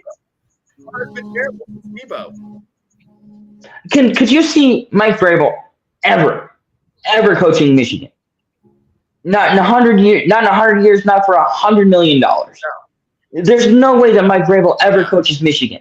Period. Point blank. End of story. I can't see Deion ever coaching at Florida. There's just no universe. Show. He's on the show. Forget it. Yeah. Forget it. No, My Vrabel's family's so here. Meet the loyal. group. No, he Meet the dreams of crew. killing, Buckeyes. I don't see a An audience, world where. guys. We have an audience. No, yeah. Yeah. We've had But nice. dogs and. I'll explain next week. Now to be entertaining. I like mysteries. Anyway. Well, things have changed in 20 years, and Right. just to make a point, like Nebraska's not the same anymore. I mean, since the Tom Osborne era left, what have they been doing? Nothing. No. And No, and Matt Rule. And I think there's a lot. The topography of college football has changed Sure. so much in the last, and I think we're approaching a new meta in college football because of conference realignment, and with all of that, with all those moving pieces, Nick Saban's gone, right? Nick Saban's gone. Jim Harbaugh's gone. Yeah, but the thing is that you had all the power conferences. You had more conferences. Now everybody's trying to merge together. Teams are leaving one for the other, which UCLA and USC have no business going into the Big Ten at all. None. And you're gonna get. Well, I hate to say this on national TV, but you're gonna get a major ass whooping. You really are. You're gonna be so clueless come September. Like, guys, what are we doing? I know we can remember, but what the hell are we doing here? We should have started our own conference. I know the Pac-12 is dead now, thanks to us, but still, what are we doing here? You're gonna regret it. Well, I think it's the grass. I think we have a situation here where it's the grass is always greener on the other side, right? The Pac-12 was dying.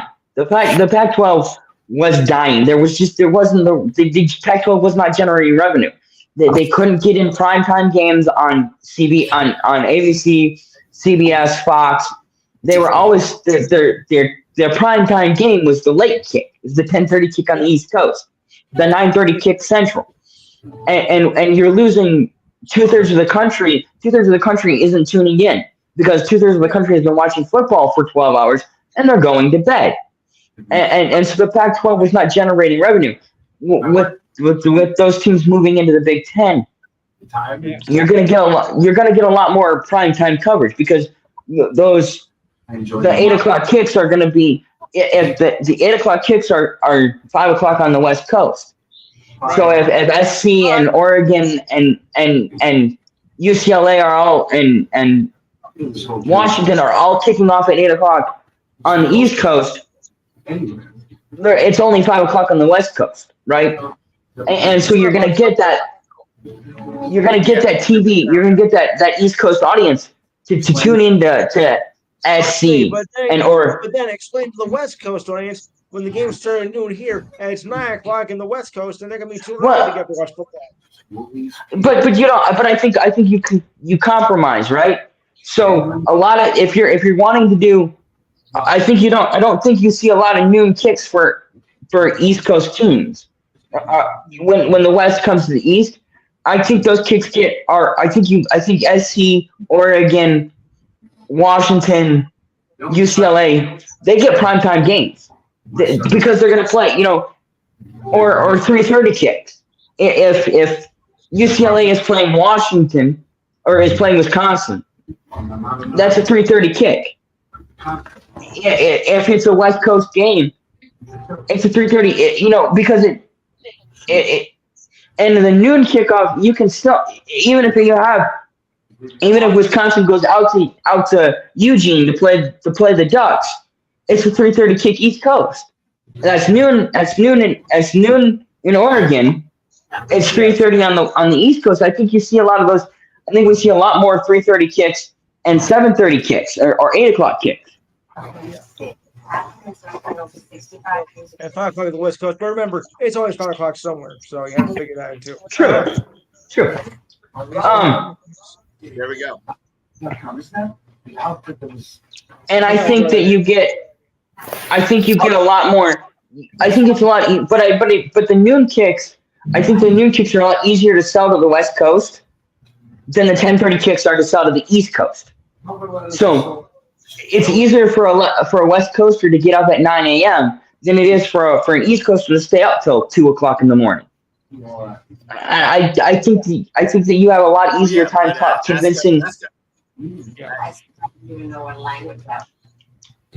Ask a Raider who's flown to the East Coast to play NFL games, though. I mean, there's a double-edged sword either way.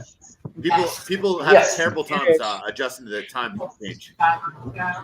That's why I just stay at home. But I'm talking from a fan perspective. I think it's a lot easier to get a West Coaster to get up at 9 a.m. than it is to convince an East Coaster to stay up till 1 o'clock in the morning. So I think this change benefits both coasts because you can manipulate the start times of those games to so you're not having a lot of 9 a.m. kicks on the East Coast or on the West Coast. You're not having a lot of 10:30 kicks on the East Coast. Like I think if Michigan goes to play Oregon in Oregon, you don't have that's an 8 o'clock game because it's a primetime game. Wisconsin goes to play Oregon. Those Rutgers games, Northwestern. It might be a noon kick in the East Coast, trippy, but it's not. But I don't see it ever being a 10. But it's easier to convince a Wisconsin audience to stay up and watch Wisconsin play Oregon. But it's much harder to get a Wisconsin audience to stay up till 1:30 in the morning to watch Arizona State. I still have Michigan absolutely positive. Damn good statement. True. Sad but true, like Metallica. Hey. Yeah. No, it's true. It is sad. True. The next one, guys, is Tom Herman at FAU. Lou, you've never Once Lou. 4-8, he's a 2. I agree. Yeah, he's a 2. Indifferent. I give him a 2. Yeah, I was in their stadium. We played the bowl game there at FAU Stadium, the Owls in Boca Raton. The next one is Mike Norvell at Florida State, 31-17 in 4 seasons. He's a 0. He's the first 0 on the list. So yeah, I think he's untouchable. Just signing for now. For now. I mean, we talked about that earlier. It's like at the beginning of last year, he was a 3 or a 4, and I think a lot of people had him out at the beginning of last season. At this time last season, a lot of people were wanting Deion anyway. When Deion was on the market and was looking for some place to go because he wasn't going to stay at Jacksonville State or wherever the hell he was the year before. That a lot of people wanted them to just get rid of Norvell anyway because they were not expecting big things from me. It's the last couple of years, and then Deion takes the Colorado job and Norvell stays and has an amazing season. They go 13-0, and then their quarterback gets hurt and they lose out on the playoff game, and then they get shellacked by Georgia. Shellacked.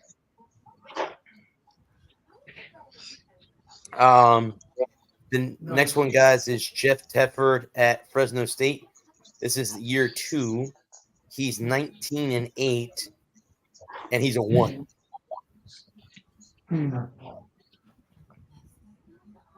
No arguments from me. I've no qualms with that. Let him bake the cake. I have no qualms with that. Obviously, first year. Yeah, so where he's at.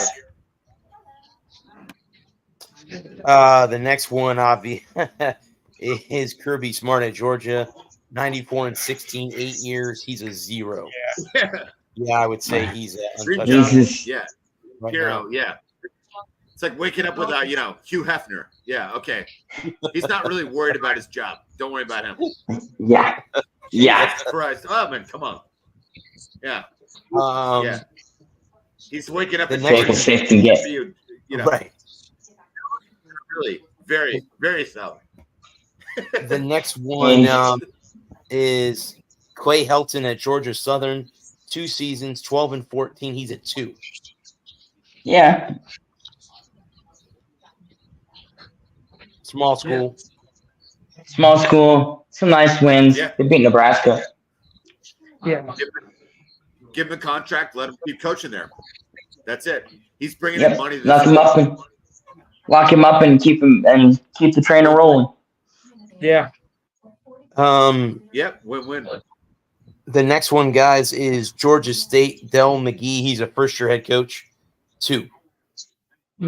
Yep. I think pretty much every first year coach is going to be a 2.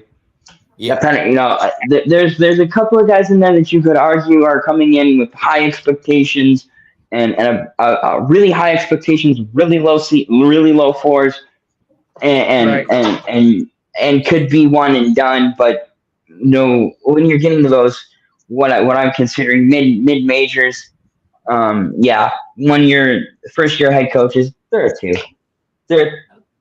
They're not expected to produce, so give him a couple of years to see where he's at. The next one, give him time to shine. The next one, guys, is Brett Key at Georgia Tech.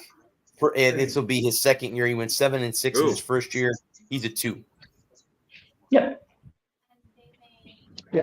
I'll go in first. I mean, I think that now going 7-6 in that conference, I will give him credit. I'll give him a couple of years. I put him at a 2. Yeah. He won some rank right there. Well, he took Mario Cristobal's fumble and turned it into a win over Miami. So that's one of the 7. He did. It's an excellent game. Last year. So There you go.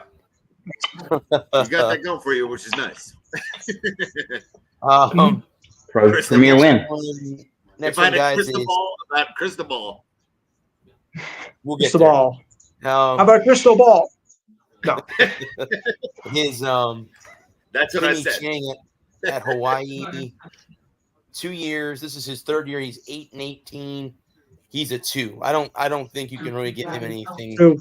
higher. I mean, Hawaii's Hawaii. You might go down to a 3, but I think 2 is fair. You know, it is Hawaii. You know, Hawaii is man, Hawaii would be my dream It's the retirement. Like, outside perimeter, Adam. Yeah. yeah, I mean, incredible place. yeah, great Football. Great work if you can get it. Great work if you can get it. Exactly. Aloha. Hey, the wiki too. The next one, guys, is Willie Fritz at Houston. Again, that's another. They moved from the American to the Big 12. He's a 1, first-year head coach. They gave him a 1. Yeah. So, Wow. Yeah. You got it. Yeah. 1, 2. I agree. Yeah. Put yourself for 1.5. 1.5. Nothing wrong with that. Yeah, 1.5. Yeah. 1.5 seems about right. Because, you know, it really, I really think it depends on the program. And with Texas and OU moving back to the SEC and all of that, you know, I think a lot of these guys in the new conferences, you got to give them some time to learn the ropes, and I don't. Gotta give him at least a year. Yeah, I think you got to give them 3 or 4 years to see where they're at. I mean, now if he comes out and absolutely shits the bed and goes 0-12, you know, okay, fine. But you know, if you're 5-7, 7-5, you know, somewhere in there, make a bowl game, Yeah. or just miss a bowl game, you gotta give them time to recruit and all that. So I mean, because like if you fire someone despite them having a great season, I don't think that's right. Oh well, you lost your conference champion, or you lost the Super Bowl, or you lost No, it's not. you know, whatever. You fire him for that? Come on, you had a great season. You got to fire him for what? Because he didn't give you the Didn't get the brass ring. Come on. You know, yeah, I think No, you're right. you No, and, you can't. look at Barkley. Yeah. I was Yeah, gonna you say, gotta- look you gotta at, give look us at a million athletes. Like these are all sports. But like if the coach is lackluster, after a while you gotta fire the coach. We You don't do. want to fire him, but Some of them you it is what do. it is. Some of you do want to Yeah. fire. I mean, Some of them Lou, you Aaron gotta Boone. trust. Aaron Boone. Sometimes you gotta trust. Yankees manager. Sometimes you gotta trust the process and let it develop. And other times you need to just go out there and prune the hedge and start over and try again. You know, I think a lot of like Houston or Bowling Green or Akron or some of these mid-major schools that are not going to be powerhouses and aren't expected to be powerhouses. You gotta be realistic. You know, you can't expect a guy. You can't expect a guy to go out there and put up 12 wins and make a playoff game. You know, you got to have reasonable expectations. 100%. And then in your 5, 6, you got to give them time to develop, to learn the ropes, to learn recruiting, learn coaching, learn how to build a staff.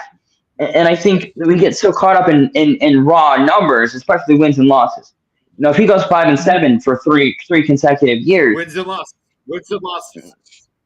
Yeah. and they're It's not 5-5 It's going about more. win, and they're 5-7 or they're 5-5 in the last 2 weeks of the year every year, and they drop those last 2 games. It becomes very easy to justify getting rid of a guy who we could have, if we had held on to him for another year or two, is on the verge of blossoming into a premier recruiter, premier head coach, premier, a talent finder.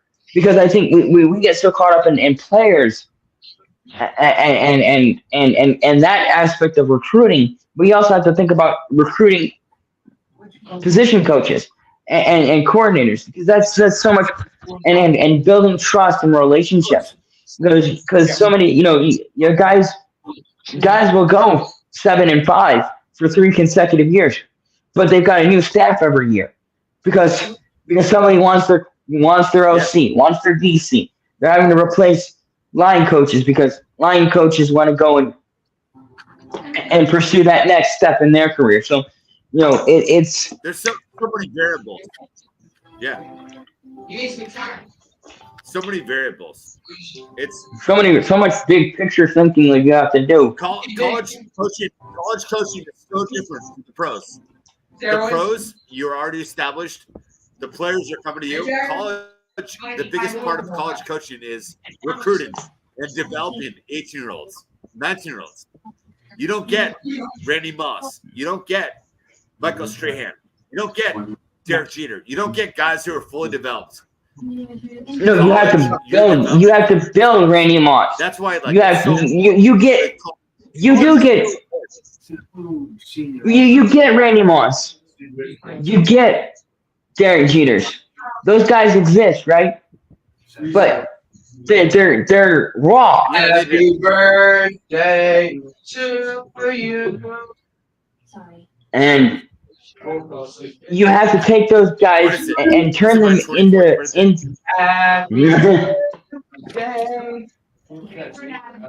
a good thing I got it. I kid. and Adam, I'm kidding. No, I just but heard that. yeah. I'm like, what is that? What like you're frequency? turning 29 again, right? I thought it was funny. That was my nephew. Yeah, Ah. I like to escape from my reality. Go for it. Yeah. That's why I come here every week. Lou, you're the culprit. This is what I Exactly. Go ahead. I know. ooh, excuse me.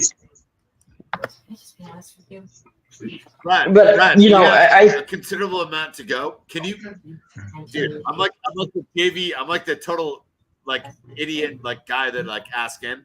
Can you go further? Like, can we go another hour? We got a couple more minutes. Well, I yeah. was going to say, Discuss the I mean, yeah, we, the picks. Yeah, let's We go. can. I mean, Adam, we let's can. go. We got. If you want to, we can do the final 3, and then we could start Yeah. next week, guys, with Iowa State if you want. Oh, what number Can is you go that? to like 11? Iowa State would be number 43, I think. Okay, yeah, I got it. I got it all written down right here. So we can pick up with we'll do 40 and 41 and 42, and we'll pick up with 43 next week. So Okay. I'm not trying to tease my I'm not trying to tease my Stephen King thing, but like Ryan Day has to be maybe the hottest. Ryan Day is asked. No. He's basically like he's sitting down in like a frying pan in He's- Mississippi He is. and getting flipped. His We'll get ass to on Day. fire. You do have it right. We'll get to Day in a little bit. His We'll ass get to on Day in a fire. little bit because Real fast. All right, you get over there quick. What's up? Come on. I gotta duck out, sorry, guys. Sorry. no problem, Lou. Ryan Day. have a good one, Lou. We'll see you next week. You'll be right back. Good night. Good night, guys. I'll tell Good you guys. night. Oh, sorry. Oh, Lou. What's going on, Lou? He's at a birthday he's party. celebrating Go his hang out with the nephew's birthday boy. Go hang Yeah. out with the birthday boy. You just want to pop in, say hey, hang out for a little bit. All right. So who's 41? No, Is hey, uh, I love Lou. I love Lou. I love Lou. I automatically defend Lou. I don't know what happened there. I love Lou. No, it's good. So He's just going to hang out with his What's nephew. up, bud? the next one, guys, is Brett Bielema at Illinois. This Lou's is awesome. his He brought me third to the game. 3 years, 18 and 19. He's a 2. Oh, ooh. I'm gonna say a Brianna. soft this week. I can go either way on that because Bielema's done some nice things at Illinois, and yet Yeah. they're a player or two away either way. Like they're a player away or two from being 9-3 and 3-9. Yeah, in the last few years, and like 1 week they go out and play Ohio State, right to the knuckle, and they'll take Ohio State, and they take Ohio State right down to the wire, and they lose 24-31. And the next week they play Rutgers and get smashed, and it's like they're very so.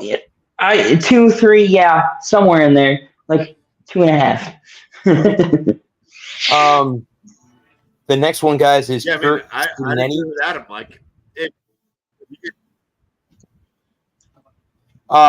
He's at Indiana. He's a 1, first-year head coach. Agree. And we'll close tonight's show with Kirk yeah, Ferentz, give 25 us some rub. seasons with Iowa. Give us some rub. He's a 2, 196 and 119 is his record as a head coach. 2 is I think Kurt Ferentz can. Iowa. He'll be there until he dies. Yeah, I don't. I think Kurt Ferentz is a 0. I think the only way Kurt Ferentz leaves Iowa is if he chooses to leave Iowa. Yeah. They crank out a top 10 defense year in and year out, and Fucking horrendous offense. No one can score points. I mean, they win 9 games. They win 9 games. They go 9-3 year in and I'm saying I mean, that's. I think the current. points. I think the worst offense. they just play so crazy. Pump out winner. They crank out tight ends, tight end U, and they play killer defense. Yeah, And yeah, and they're always a quarterback away. They're always a quarterback away every year. And they play solid offensive line. They pump out running backs, tight ends, play killer defense.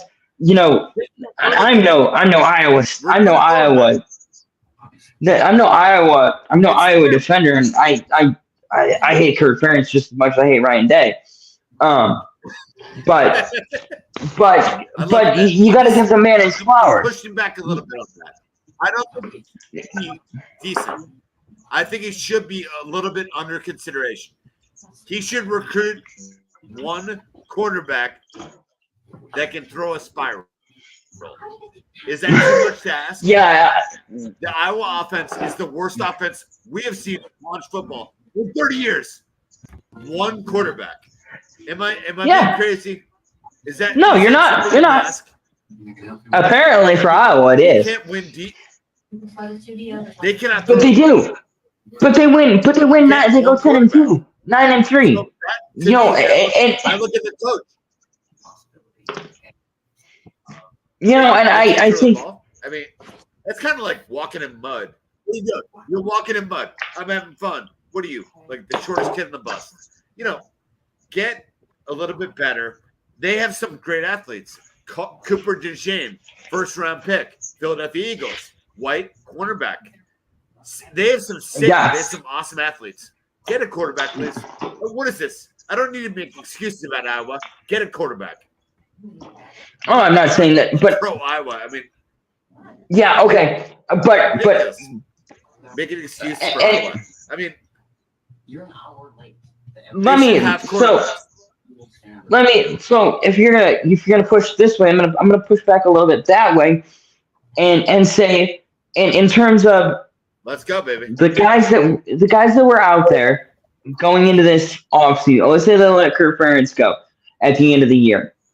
Who is a coach that is better than Kurt Ferentz right now? And I think, you know, a steady 9-3, 10-2 guy who goes to Big Ten championships, makes bowl games, you know, they're not winning national titles, I like but it. they're always a player. They're always a player or two away, and so I think if you push the panic button on a guy who's been there for 25 years and you eject him, and you scrap everything, right?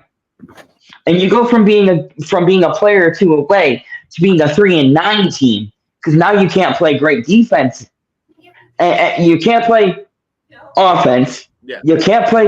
You go from having a great killer defense, solid tight ends, decent running backs, and no quarterback to a team that implodes because you take away the one thing that keeps it all together.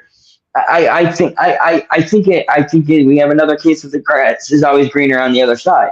Until you get to that side, you find out it's 8 inches of mud.